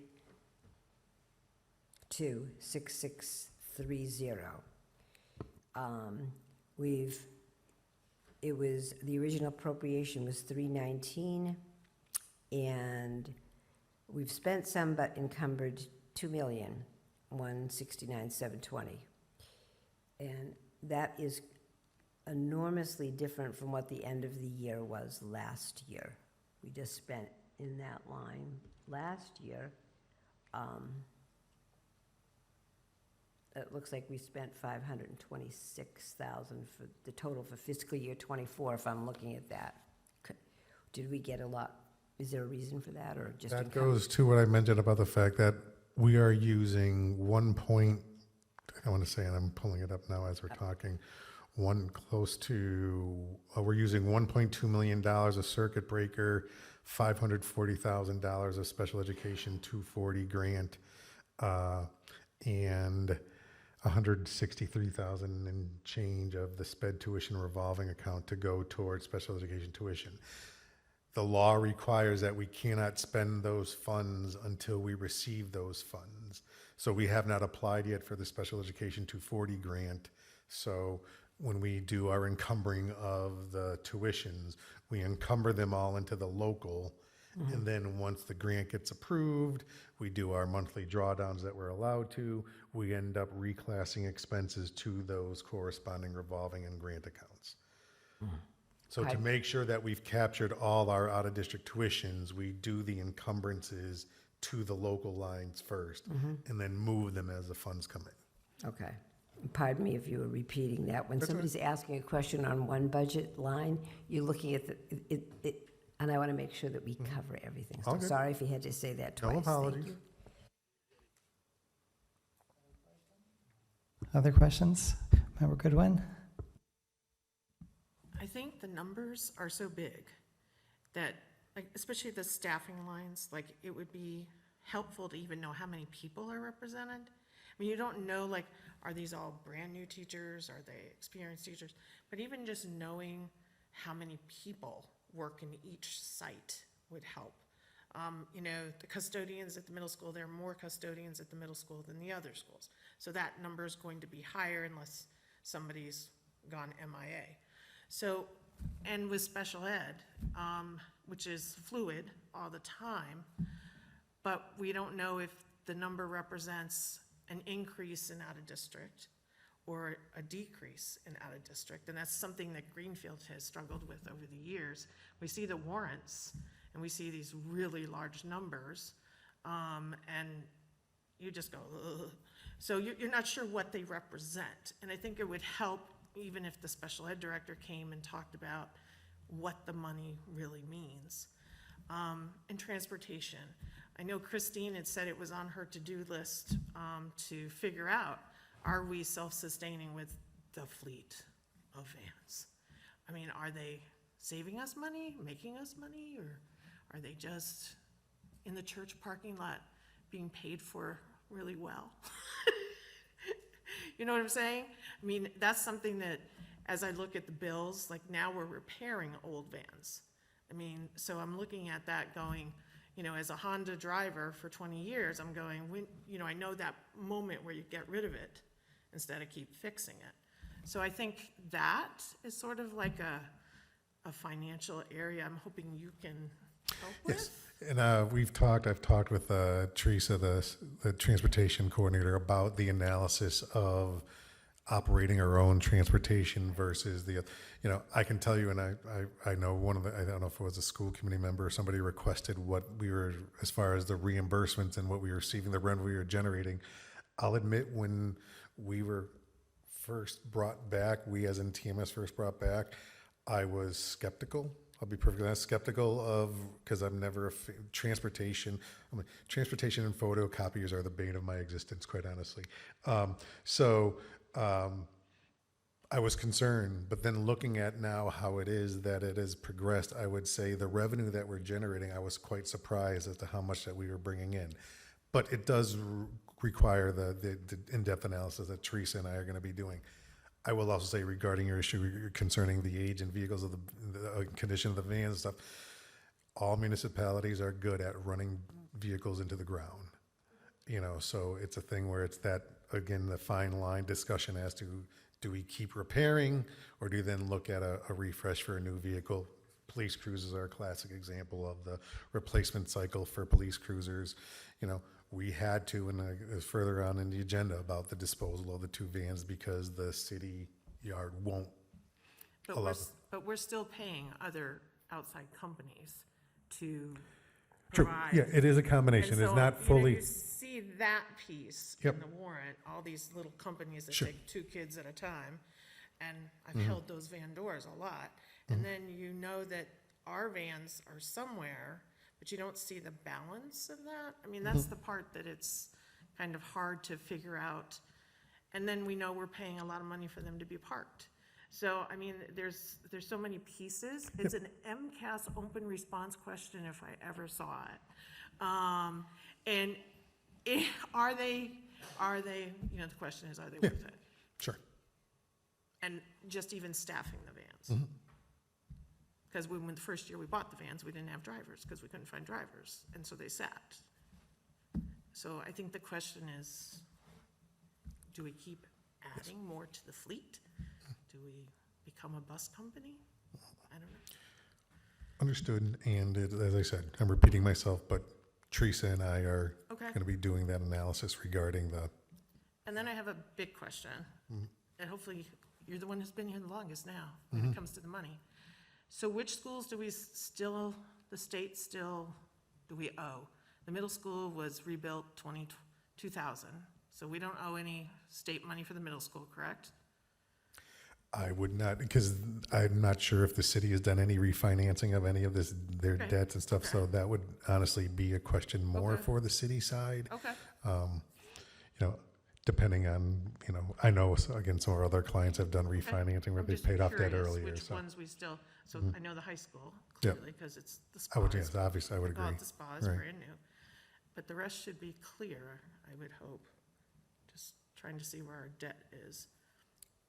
Except that, I think the Green River is the other one as far as, because there was some construction renovation done. That's the whole discussion we're having about potentially, Yeah, Green River is like Harry Potter, it's Voldemort.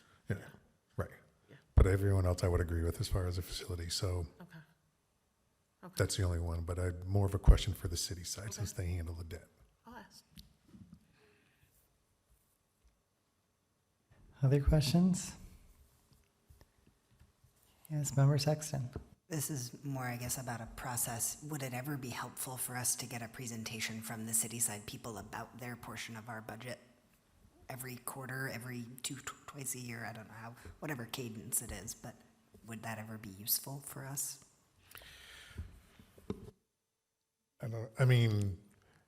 Quite honestly, I'm going to say because it's statute driven, and I'm really going to bore you now. 603 CMR 10.0 is the section that requires regarding what those are called indirect costs. They're indirect costs that are paid by the city on behalf of the school. So for all intents and purposes, you're talking about the health insurance, retiree health insurance, choice out, charter out tuition, and then at some administrative costs that are again determined on an allocated per pupil amount that is used, again, under 603 CMR 10.0. So quite honestly, as far as, I guess I'm wondering, I'm not sure what more information they could provide. Just, I would, again, leave that up to the city and or you as a school committee to determine if you think it would be worth to hear from them regarding those expenses. I'm just saying that they are so statutorily driven that though there is really no wiggle room.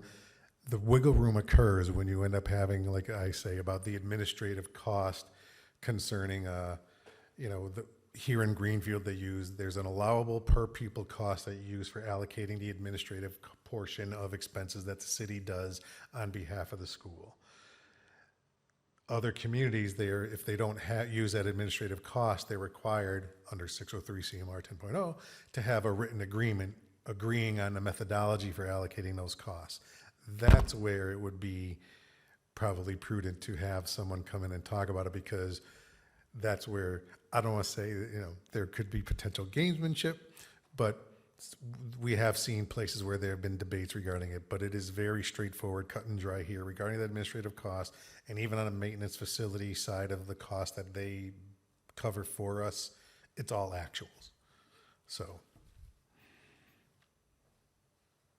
Other questions? Andy, if people have questions about the budget between meetings, what should they do? Well, I would say the process would be, would it not, to go either to the superintendent and or through you, and then to funnel that way, and then whether it's I'm a big, and I know you have subcommittee structure here, so, to me, some of those things would be avenues for subcommittee discussions if it, but questions, like similar to when the mayor forwarded about, I have no problem doing that, but I just, again, I want to respect the roles and responsibility of the school committee to make sure that the chain of command is, in a sense, followed. Oh, okay. I was thinking about just factual questions like you've been addressing tonight about, like. Oh, okay. I have no problem, answering, the email address. I think it's on the website as to how to reach me. By all means, go right ahead, and I can respond accordingly. Okay, Great. And I guess if there are items that come to you that you want to refer back to us, and feel Yeah. free. Yeah. Yep. Great. Okay, thanks, everybody. Wonderful presentation. I really appreciate that. I have one request, though. If Yeah. the video is put up, make sure you get my good side. Oh, That's- yeah. So, Our videographers have been working on that all evening, so we'll just handle it in post-production. Let's see. And next, the Assistant Superintendent of Teaching and Learning. Thank you. Good evening, everybody. My report for tonight, and I'm already reading through this first line. I would say we're closer to finished with the planning for the new teacher orientation than the planning being ongoing. New teacher orientation is next Wednesday and Thursday. During these 2 days, our new teachers have an opportunity to learn about the district instructional strategies, meet their mentors, spend time in their buildings, get an overview of pupil service processes, and get a tour of the city of Greenfield. So we're excited to welcome our new teachers next week and connect them with their mentors that they'll have this year. Also wanted to announce that we were recently awarded an Innovation Career Pathway Planning Grant from DESE. Innovation Career Pathways offer comprehensive support to our students, encompassing several key components. Career advising supports each student in completing a college and career plan during high school, identifying areas of aptitude and interest, exploring career opportunities, and establishing a transition path to college, apprenticeship, and/or employment training. This process includes helping students surmount obstacles to completing their plan. Continuing as I transition into the district, I had the opportunity with our 2 new principals to attend 2 staff listening sessions the week of July 29th, 2 each at Newton Street School in Four Corners, with the principals Sadie Cora and Destiny Meeker. And it was great to hear directly from staff about their perceived successes and challenges that they faced in the school. Similar to what Superintendent Patno did last spring, having listening sessions, I think it's allowed both the principals and myself to kind of get a flavor of what the teachers' perceptions have been.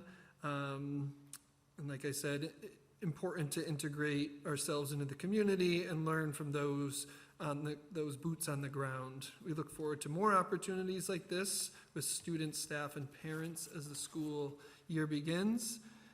Another similar opportunity, Superintendent Patnode and I had the pleasure of attending 2 of the Summer Eats events in July. On July 17th, we had the opportunity to go to Just Roots and meet a couple of families before the storms rolled in, and we were forced to take cover, so it was always an adventure.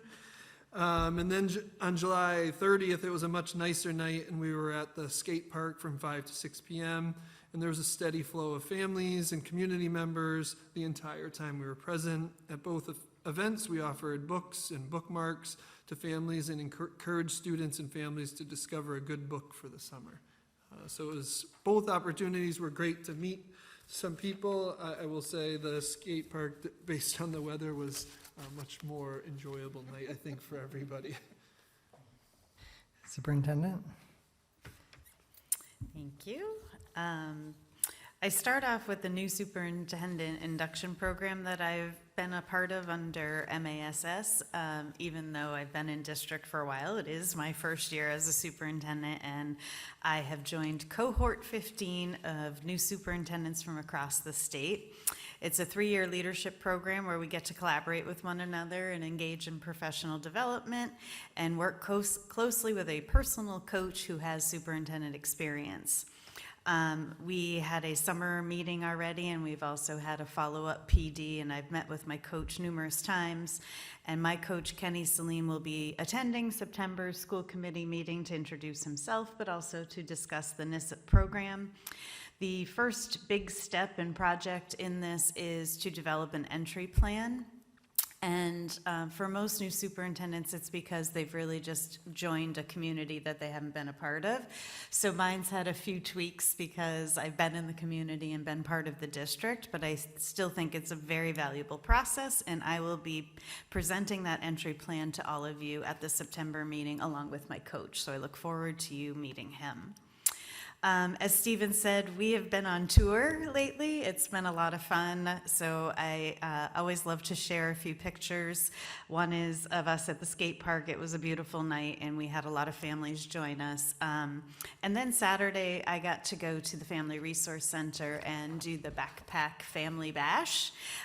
Big shout out to Kia Burton King at the Family Resource Center for inviting me, and it was really just a fabulous time. And we were able to give away over 150. We put together a pack of school supplies for kids, and they came through from 10 to noon on Saturday, and I got to meet a lot of families and their kids, so it was a really great day. Next up, I just put in a plug because I will be at the Harvest Supper. So hopefully many of you will join me in volunteering and helping out at this great community event. But I will be there on Saturday, August 24th, and I will be serving food from 4 to 5:30, I believe. But I hope to see many folks there, hope to meet many families in line, and really take part in this great event. I know they're still looking for volunteers if you're interested in joining me. And then lastly, we are getting ready for the opening of school. I can't believe it's 2 weeks away. It just boggles my mind when I looked at the calendar today, but we are diligently and really just heavily looking for hiring for our vacant positions. And every day I've been signing off on hiring forms, so it's been good to see that we do have candidates. We are moving forward. Stephen and I are going tomorrow to GCC. They just graduated 9 folks from their paraeducator pipeline program, and we're going to interview them. So hopefully we will hire a lot of IAs tomorrow to fill our few vacancies that we have left. But I always want to put a plug in for substitutes and volunteers. If you are interested in being either in our school community, we're always looking for folks to do that as well, and those postings are on School Spring as well. Thank you. Thank you. Let's have questions for the superintendent and assistant superintendent first, and then we'll move on to the next item. Mayor. I just wanted to say to both of you, thank you for being so involved in all those community events. Is absolutely fabulous. And I think they still need 100 volunteers at the Harvest Supper. I'll see you there as well, but I'm just going to tell you the numbers. If anybody wants to sign up, they can use people to do anything. But I'm so proud of the work that you're doing. Thank you both. And thanks, Andy. You're getting out of here. Good for you. Any other questions? Member Sexton? Yeah, I also wanted to second that I really appreciate both of you taking the time out of your summers to like really make connections with families. But I also am like, are you planning to continue that during the academic year? That sounds like a lot. I know at one point we had a position in the district that was like a community outreach person who was sort of responsible or tasked with doing that. Does that position still exist? One, is it filled? Two, or are we looking for someone to sort of take that on and help be a support to you in that? Because like you're doing superintendent stuff, and this is part of that. But like, you know, I know you've got plenty of other responsibilities on your plate, both of you, just doing your like regular duties. So I'm just curious about that. And then also, yeah, plug, please volunteer. I'll be there scooping ice cream. So come see me after you finish your shift. The community outreach coordinator, I forget It was like a the social acronym, justice social something. justice / whatever, was ESER 2 funded, and we did not move it into the local budget last year, so that position was vacant and we did not renew. So what we tried to do this year that I think was pretty successful is we took the year at a glance. We made our school calendar for the year. We sat with all the admin, and we tried to book events where they weren't conflicting with other school events. So if the middle school was having something, the high school couldn't have something that same time, same night, so that we're not overextended, but we're also not missing opportunities to engage with our students and families.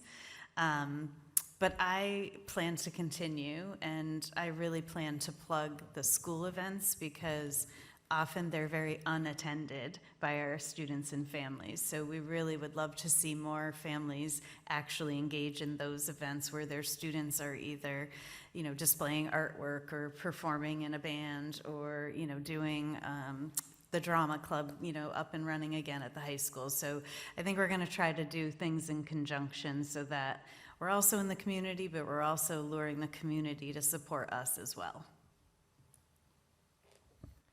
Other questions or comments? Mayor? If we can help in any way to publicize anything you're going to, I'm happy to put it on the city website as well if it would reach somebody else. That's fabulous that you're doing that, but just if that's another avenue, just thinking out loud. Thank you, and we did just go social media for those of you that didn't know, so please follow Greenfield Public Schools. We have a Facebook and Instagram now, so we're really trying to put the word out there more often in more avenues that people access. So, but happy to share all of that if the city can also publicize for us. We would love to have more community members supporting our students. Any other questions or comments? Okay, thank you. Superintendent, now, presentation of draft superintendent educator evaluation goals. Yes, it is that time of year for EdEval. We're doing an administrative training of the EdEval process, and then we train our staff upon return when they come for convocation in their PD. But it really all starts with me and my goals, and then having those goals filter down to our administrative team. Those goals filter down to the building-based level and what teachers are doing in the classroom.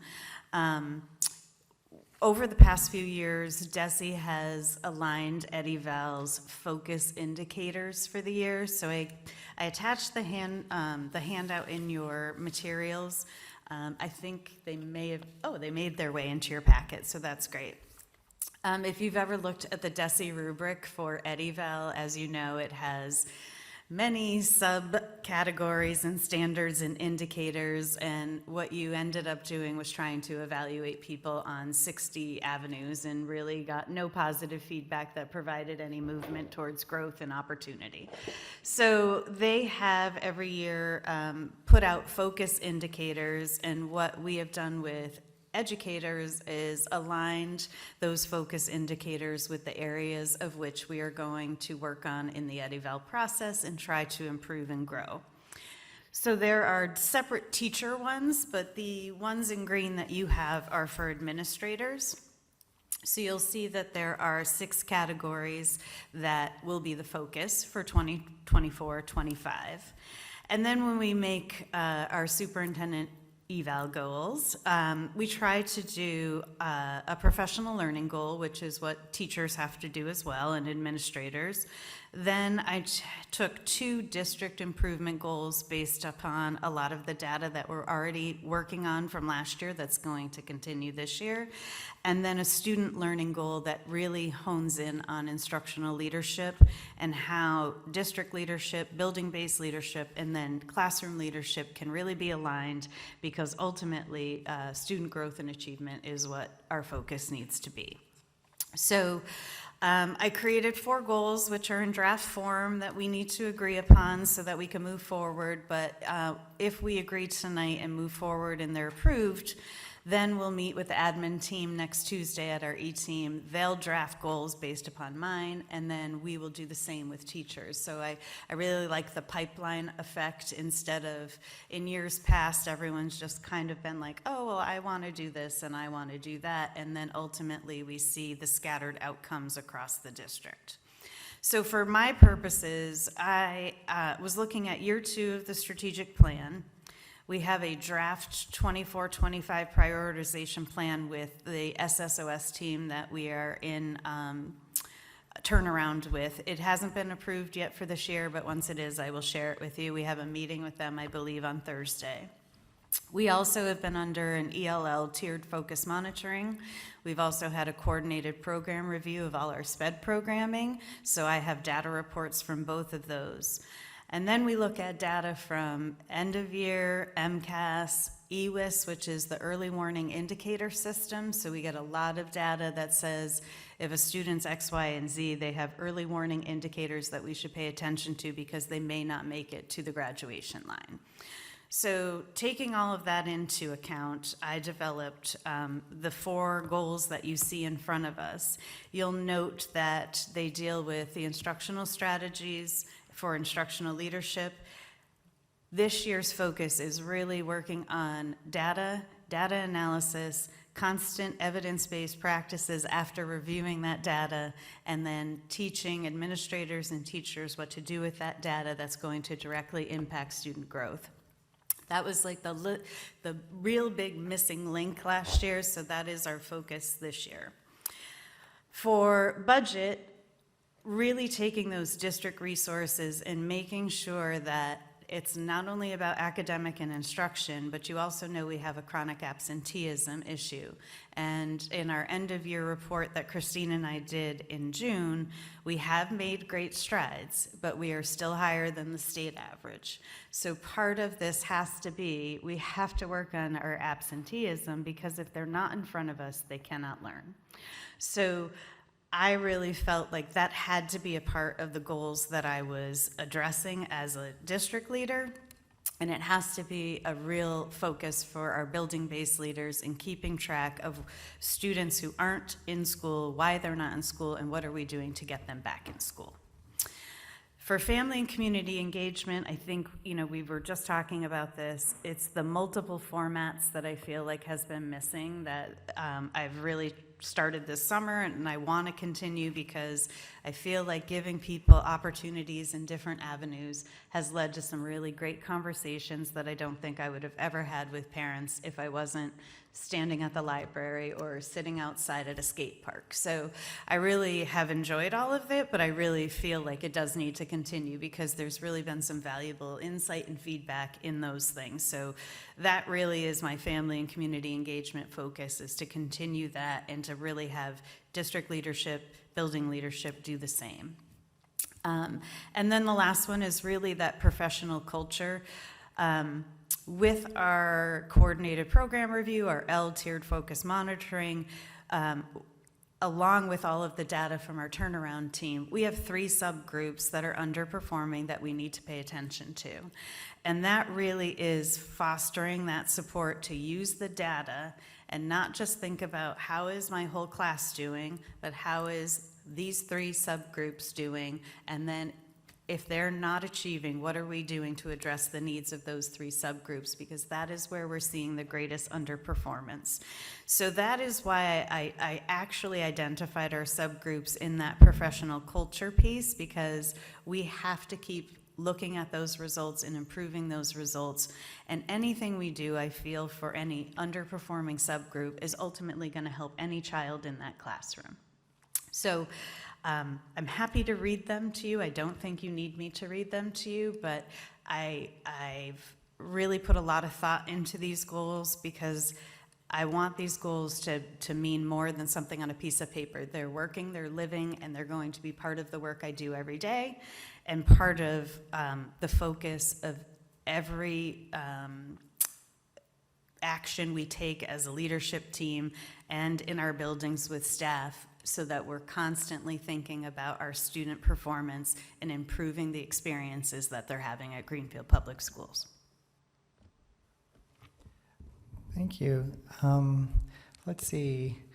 I was thinking we might do a motion to approve the superintendent ed eval goals as presented and then have our discussion as part of that motion. But do people want to ask questions before we do that? Okay.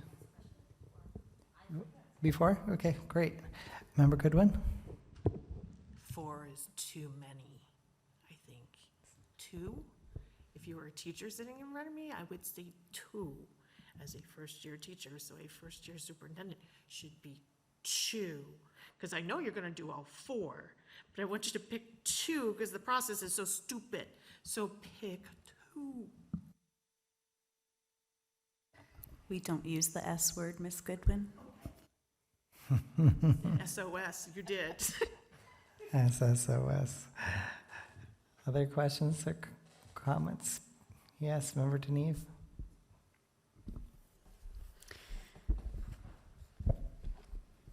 Thank you so much for such wonderful goal-setting work that you did.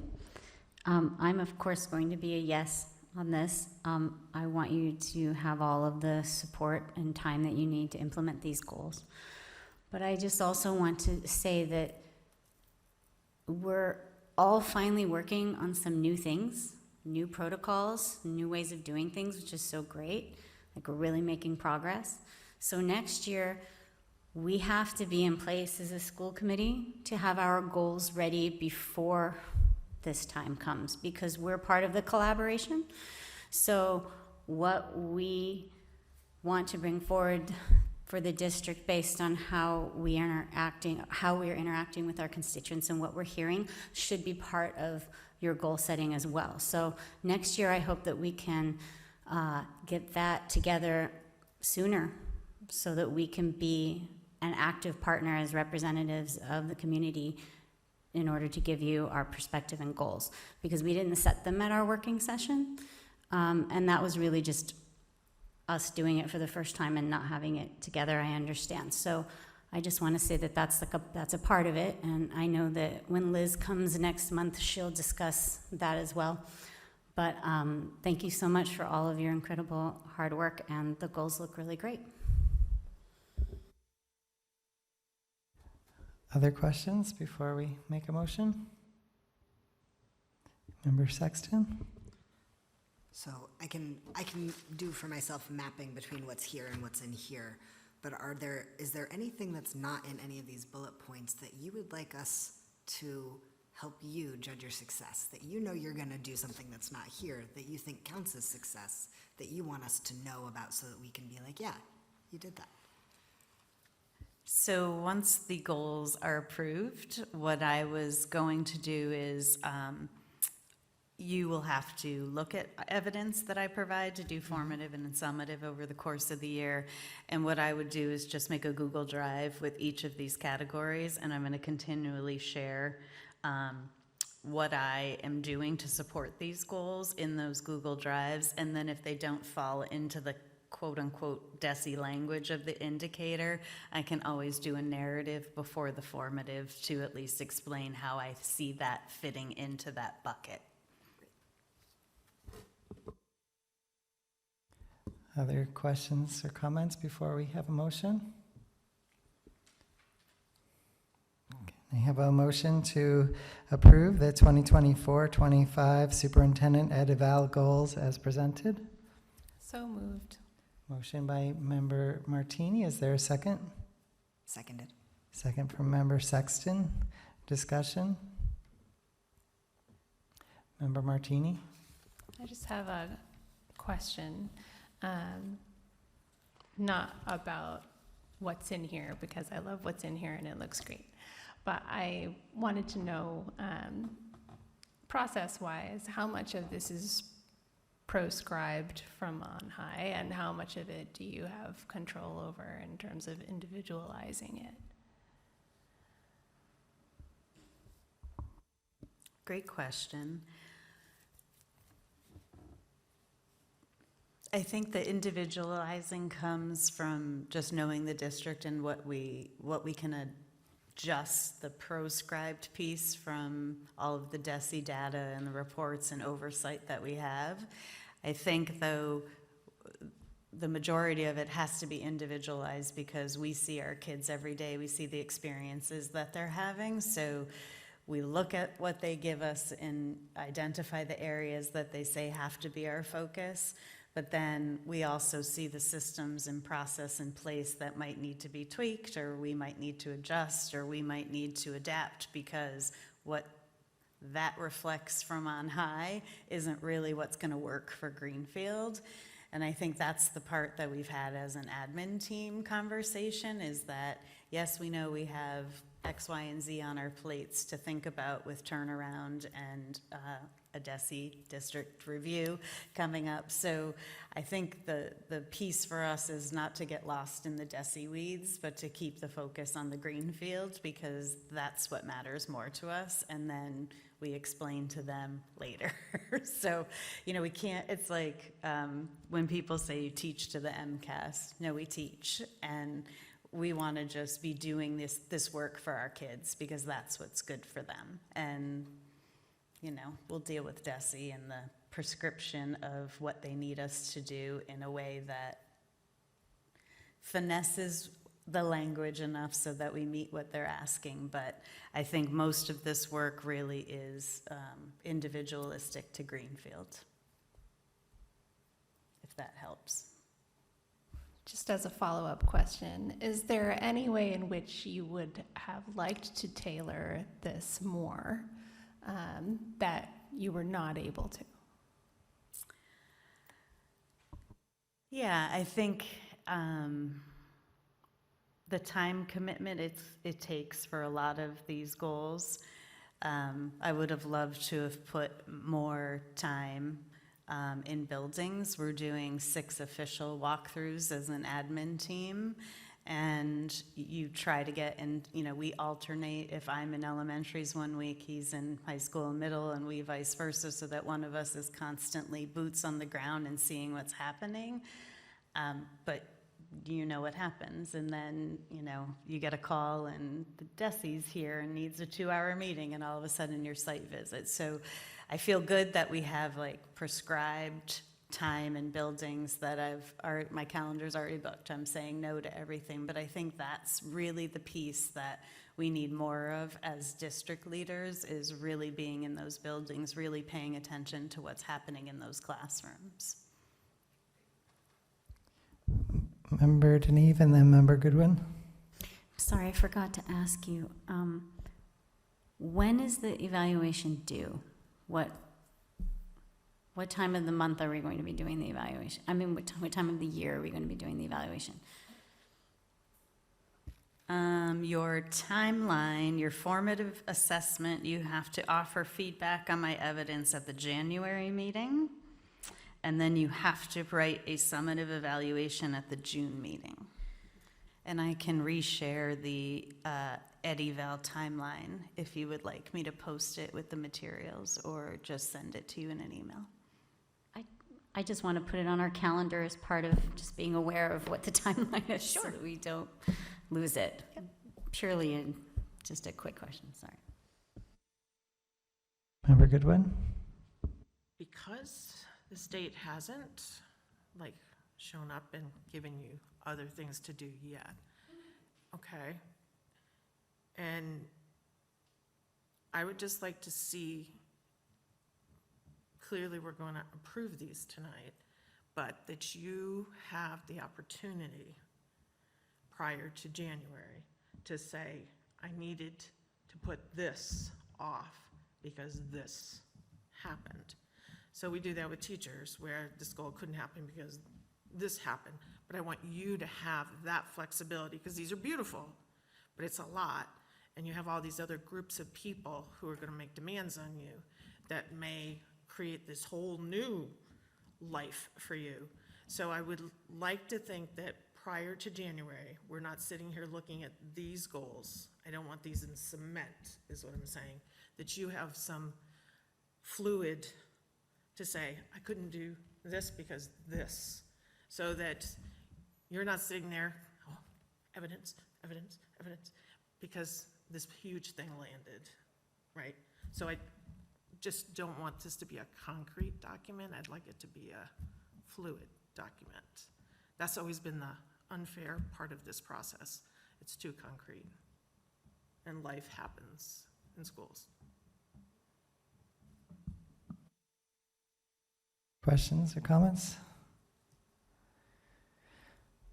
I just like to say that there's so many different layers of forces pushing you and pushing our district hopefully in the right direction in terms of student outcomes, including, you know, the strategic plan that the school committee approved, and all the other things you mentioned, the turnaround plans and everything. And I just want to acknowledge how much it is, and it's probably too much. We probably don't need every single layer of this because I feel a lot of confidence that you know what you're doing, you know how to head the district in the right direction. So I appreciate your, the whole admin team's management of all those different layers, and excited to see our continued progress, and hope you see us as school committee members here to support you with these ambitious and good goals. With that, let's take a vote on the motion is to approve the 2024-25 superintendent ed eval goals as presented. All those in favor say aye. Aye. Aye. All those opposed say no. And I will abstain, so the motion passes. Thank you. Great. And our agenda says, should the meeting extend beyond 8 p.m., a 5-minute break for members will be observed. So let us begin our 5-minute break. It's 8:06 now, so as the clock is turning from 8:11 to 8:12, please be in your seats. Thank you.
transportation vehicles surplus?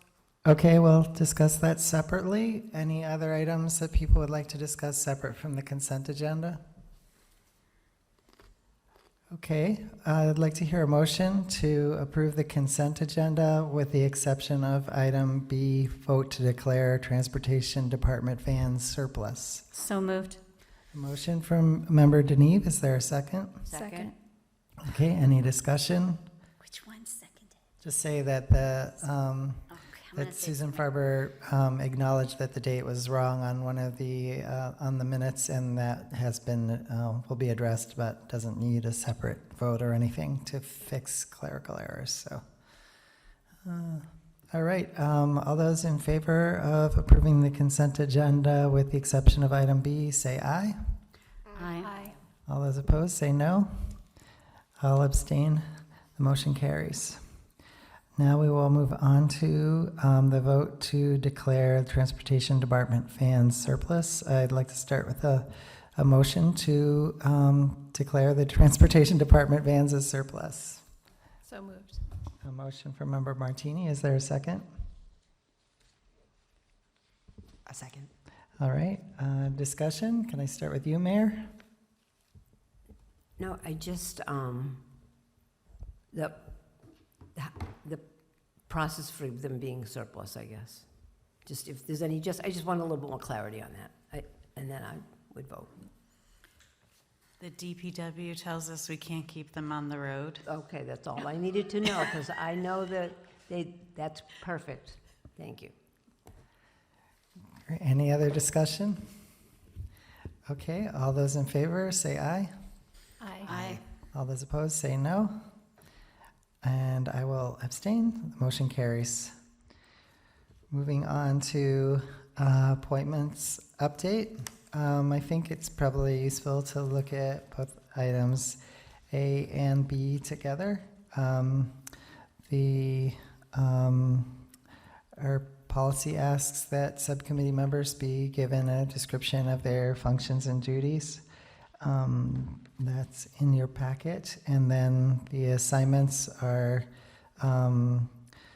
basically the same as what we had, with the exception of appointing Member Sexton as the union rep. I don't have it in my packet. Is this only Oh. digital? Sorry about that. So I guess, well, let's see. Do people want to try to access it digitally, or the superintendent has a hard copy. We can actually pass around the assignments for people to view. That's really what's being voted on, and we can pull up. I think the only change to the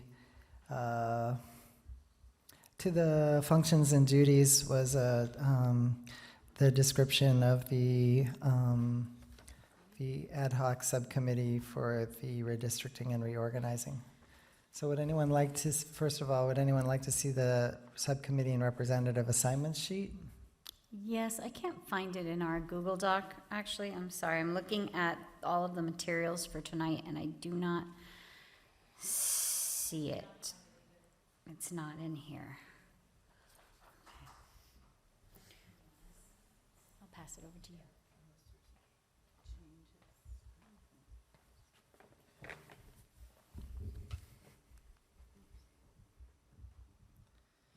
While you're looking at that, I'll pull up on my computer the description. I can just read that out loud to folks. I apologize for the error with the packets. To enter my password and everything, it's a little project.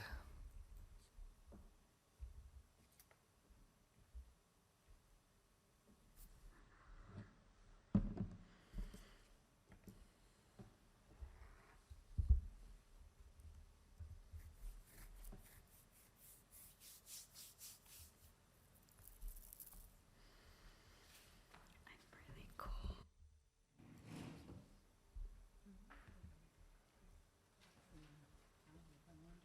Is 07 your last version? Um,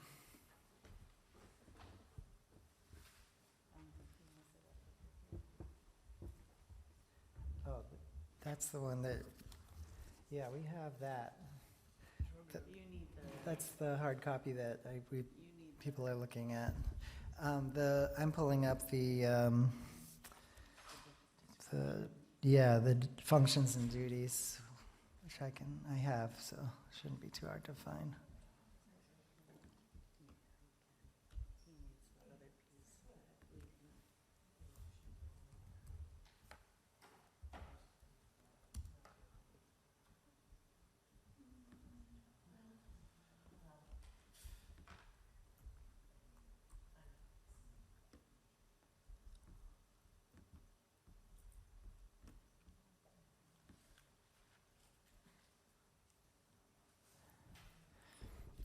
Okay, so the redistricting and reorganizing ad hoc committee is described as function, recommend changes to redistricting policy to the full committee on an as needed basis. As the administration identifies unanticipated outcomes of the committee's redistricting and reorganizing policies, convene to develop and endorse changes to the full committee. Meets by vote of the full committee or at the request of the superintendent when timeframes don't allow the full committee to weigh in. So, but the only vote needed tonight is about the subcommittee and representative assignments. I believe folks have now had a chance to review those. Is there a motion to approve the subcommittee and representative assignments as presented?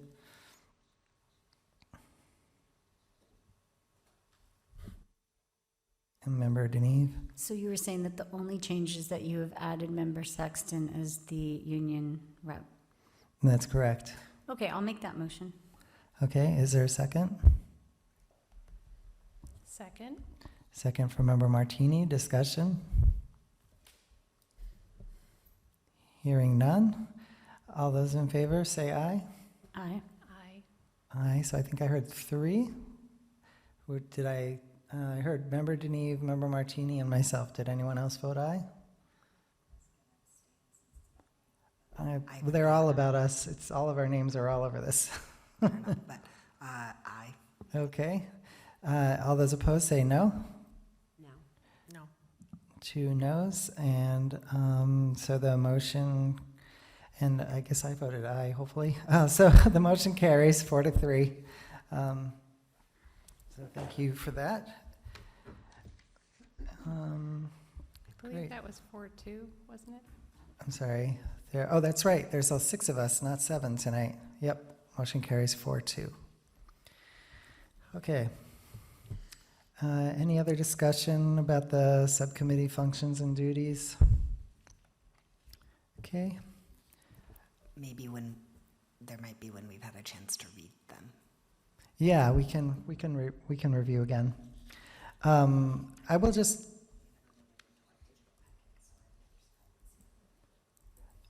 Right. I mean, the only these were distributed to you at past meetings. The only change was the one that I just read out loud.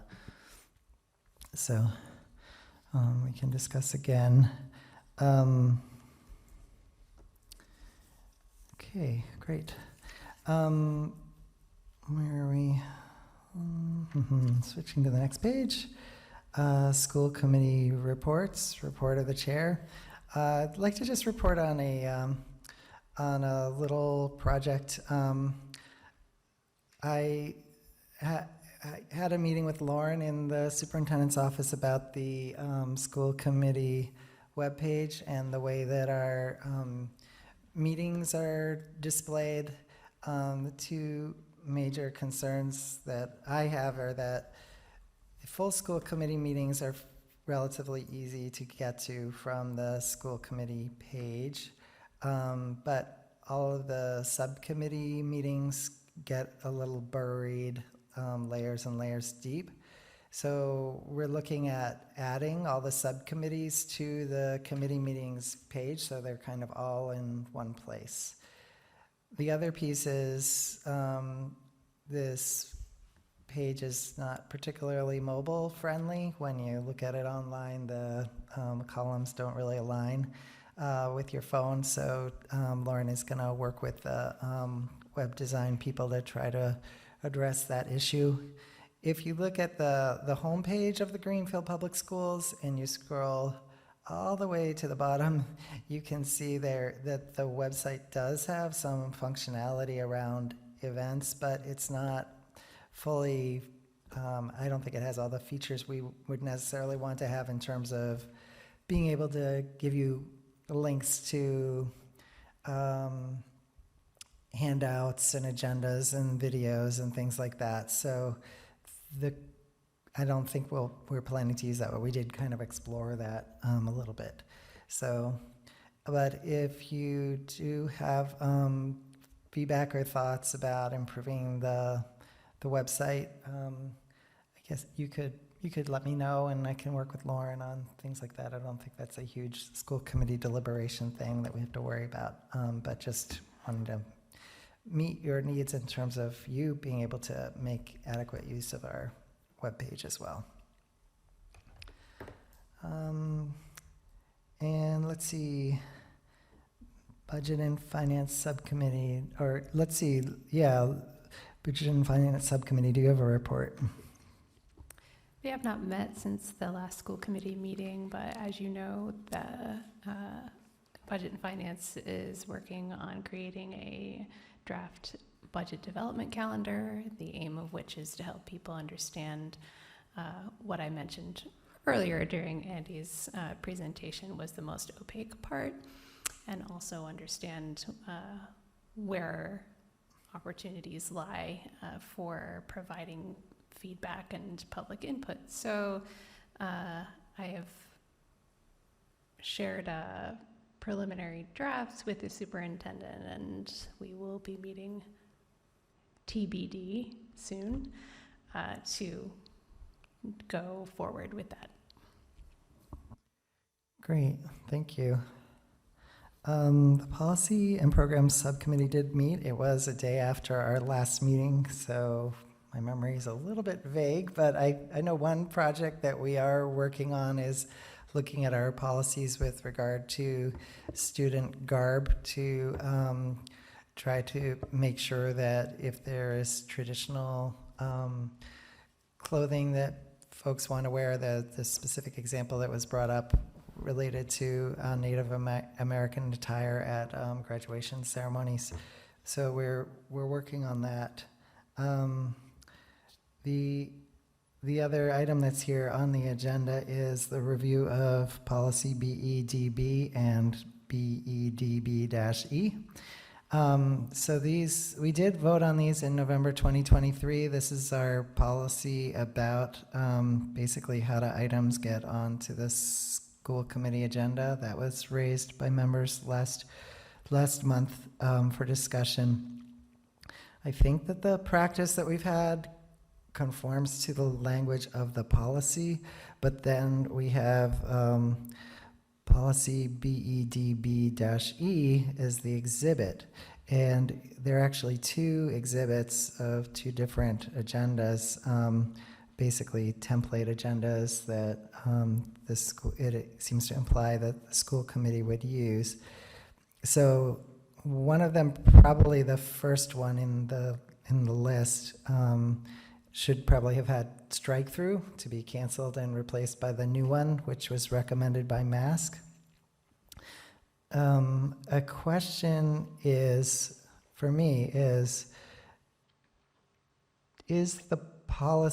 our policy manual the place for an exhibit of a agenda, sample agenda to live, or is that more of a school committee handbook item? I guess in my mind it feels a little bit more policy, but I guess my question is whether the committee would like to refer these items back to the policy subcommittee to take a fresh look at our policy about building agendas and templates and where they live and all of that. Member Deneve? I'd like to send it back to policy. This is I vaguely remember voting on this in November, but it's a vague, old memory, and I'd like to look at it again. We can take a fresh look, and if people want it to also live in the handbook as a link to a draft agenda, so people, new members or whoever wants to refresh, can get used to how it will look, that it could live in both places. Yep, we can have that discussion for sure. Member Martini? I'm not entirely sure why we have a policy about this, and at first blush, I don't think it's really necessary. At second glance, the policy recommended by MASC doesn't really line up with the way that we do things in several ways. So I would agree with the secretary about sending this back to policy. Great. Do folks want to do that as a motion and a vote, or do we want to just kind of by consensus say, okay, policy, please look at this? Any objection to us looking at it? Okay, we will add that to our next agenda. The executive subcommittee did not meet. Did redistricting and reorganizing meet? School committee handbook, ad hoc committee, big night. It's Member our Denise? big night. Our first draft has been submitted. It is in the digital packet. I want to preface the whole thing by saying that this is just a rough draft. There are definite holes in some information. There are things that are missing, but I would say that we're now at about 50 to 60% complete, and we're going to meet again in September. So we've really hit the point where it's time to bring it to all of you to look at it and tell us what you think and what you'd like to have added. And we can fill in holes both from policy and from what we know as a committee. So when you look at it in the packet, we've completed a table of contents. We have an introduction, a statement of inclusion. We have no mission statement, and that's something that I wanted to ask the superintendent about. I've fleshed out a bit of a member code of conduct. We have the beginnings of a public calendar outline. We have a section for school committee goals. We have a section for what we're calling an academic dashboard, but is really a compilation, a section for the compilation of the data that was presented to us at the last budget presentation by Dr. DeBarge. We also have a list of important personnel for the school committee to know about, list of subcommittees and general description of their function, important links, school partnerships, people that we partner with from the YMCA to Music of Franklin. We have a collection of acronyms, which is something that we found most school committee handbooks have, and it's quite long. And we also have a how do I frequently asked questions for new members. And then we'll be linking the MASC new member materials as well. So if anyone, as they peruse this, feels that there are sections that are missing, sections they'd like to see, for example, on my way over here, I thought I need to write a section about how do we as a school committee adopt resolutions? Where do they go? Where do we file them? How do you write them? That's something that I'll add. There's a notes section at the bottom where we've sort of started future notes and things still to do, and that's where that information would go, and the subcommittee will work on it. So I don't know how best to collect this information so that we don't violate OML. Maybe Glenn, you can advise how you would like the full committee to give us their input. Would you like it to be tonight, or would you like people to have a chance to look at it and then send individual emails, or how would you like that to go? Yeah, I wonder if we could definitely get whatever comments people have tonight, understanding the short timeline that people received it. But But maybe there's just a very basic survey that could be sent to members so that, like, you can gather the feedback, but in a way that isn't just random emails, I guess, like. Like as a housekeeping email, sort of like a housekeeping, Well, a sort of. survey? Yeah, just a survey, yeah. Would you like me to to create a poll or a? Yeah. Okay. I think what other people think, does that seem, I mean, it just seems like maybe a good way to kind of keep the information organized and kind of have it all in one place in case there ever was like a records request or something about, you know, you would be able to see individual members' submissions and what their responses were. Okay, I'll create a poll with a section at the bottom for comments on sections or what they'd like to see.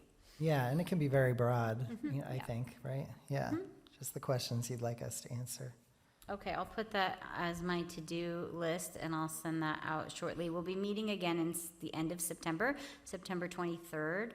So, place to be determined, hopefully the GHS library, just putting it out there. So if you all get it out in the next week or so, and then people will have enough time to get back to us, and then we can work on it more fully. Yeah, let us know when you would like us to respond by. Okay. And I guess one thing just one piece of feedback that why don't I hear other people have feedback tonight. I just have one thought.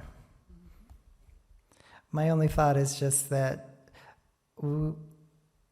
once we have voted on a handbook, we can always add new sections and improve it. So maybe if there are pieces that people are asking for that would require a ton more work, maybe they can just stay on your list for a future version to be approved, rather than putting off having a handbook at all until some later date. That's just my thought. We could always create a time of the year where we could just revisit whatever is on the to-do list and make that happen and then bring it forward. That Yeah. might be a good time of the year to do that in summer when we're not quite as busy as a committee. Yeah, you could even include in the handbook kind of like what the recommended frequency and process for revising and improving the handbook is. Other thoughts, Mayor? The paper's gone now. Who else is on it with you? And thank you for doing that, actually, It's thank harder you. than you think. You're welcome. It's Vice Chair Martini and Member Sexton. And we've been meeting in person in a working session format. Okay, thank you so much. Other questions or comments? Yeah, Member Sexton. Just real quick about the nature of the feedback we're looking for. Now is not the time to play New York Times editor. That's not the level of feedback we're looking for. It's really like broad brushstrokes. You don't want to hear if your comma's out of place? Is that what you're saying? No? We don't want to hear about our grammar. Oh, okay. Yet. All right, I'll resist the urge. Okay. Not that there's a lot to, I'm sure there's not a lot to complain about. I just, I worked for PBS Learning Media as the person putting this stuff on the website, and they trained me so hard about every comma and the M dashes and everything, so. You can go through at the end and, Yeah. and touch it with your knowledge and fix all of that. Oh, I would, No one will mind. you're describing a dream half-day for me, thank you. Sounds great. Any other questions or comments? Thank you so much for your work on this. This is going to be a very important, long overdue document for us, and I think it'll be a useful tool especially for new members, but for all of us going forward. So thank you so much. Welcome. All right, CES representative, nothing? Okay. Anything on city planning and construction? Ann's not here. Anything on mask and legislative representative, Member Deneve? Yes. So, I'd like to sponsor the resolution that was given to us by the member of the public. So, there are endorsement lines here if anybody else would like to endorse this resolution, and I'll send it to you Okay. for the next meeting. But also, Hyannis is coming up in November. If anybody wants to go, you should be getting things in the mail about that, and now is the time to book your hotel, or it will be mayhem. So, there's that piece of it. That's the annual mask, It's the big annual mask, conference. 3-day-long, Wednesday to Friday thing, if you want to go. You can bill the district, and there's information in the draft handbook about how to do that. Great. So you can do it properly. And then in regards to the MASC Division 5 work, the plan in May had been between the head of the District 5, the representative of District 5, which is Humaira Fasudin from South Hadley. We were to begin the work of starting to speak with legislators in the fall. So now is the time. I'm starting to get ready to communicate with her about creating some Zoom calls with various legislators so that we can be prepared to really make some impact in May. Because when we show up in May, the budget is like being wheeled down the hallway as we're speaking about our issues. So we want to be ahead of the game. And that's the plan. So fairly soon I should have some Zoom meetings scheduled, and I'll let you all know when that is if you would like to participate. So it will be time for us to talk about bills and what we might want to advocate for. So I'll bring a list of what is going on at the next meeting. Thank you.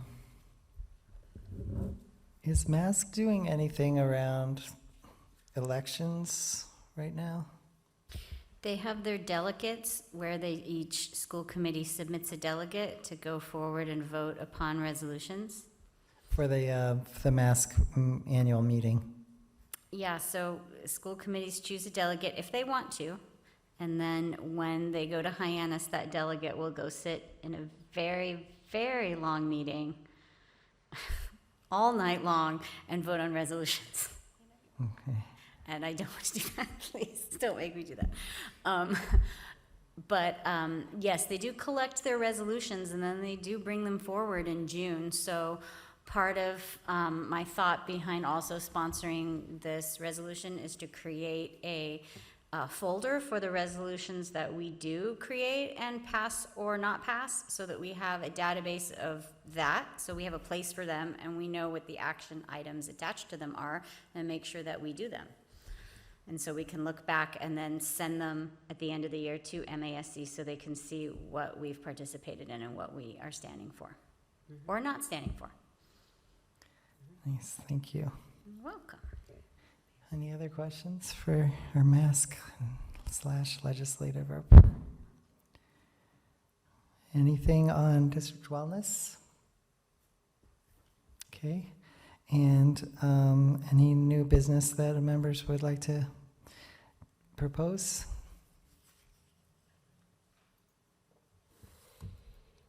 Member Goodwin? I would just like to propose for the next agenda that we discuss music. Can you say more about what you Well- want to discuss?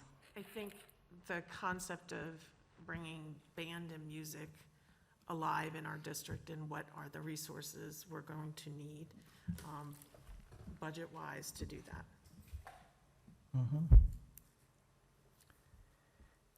Mayor, I'm kind of new to the new business item. I know you mentioned that they do it on city council. Does the city council then vote on whether to take up certain items, or how does that process work?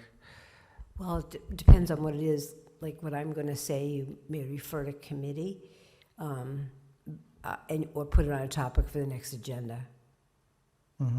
So they don't have to vote to put it on the agenda. They would just say, the chair can just say, okay, we'll add that to the agenda, or, Right. okay. So what I was just going to bring up, that perhaps to go to well, you would decide where that would go to, but I was thinking finance, but something that Jesus is working on, I think it would be good that we as a school committee, advocated for change in the school funding formula. That's just a thought that I had. Member Deneve? There's a petition about that that's being circulated that has almost enough signatures, so I did have a conversation with that member of the public that I would try to bring that forward as well once it reaches the number of signatures required. Thank you. Okay. Yes, Member Sexton? I would love to also discuss creating a regular cadence for getting reports and updates from our public bodies like our CPAC and our LPAC once it has populated with actual members, because that's actually required, and part of what is required in having those bodies is that they give us regular reports, which hasn't been past practice, and I would like it to be future practice. Okay. Other new business? Okay. Well, I'm sorry to say, the only item left is adjournment, so I'd like to take a motion to adjourn, even though it's hard. It is hard. Second. So a motion from the mayor and a second from Member Martini, is that right? Any discussion? All those in favor say aye. Aye. All those opposed? And I'll abstain. So the motion carries. I don't know how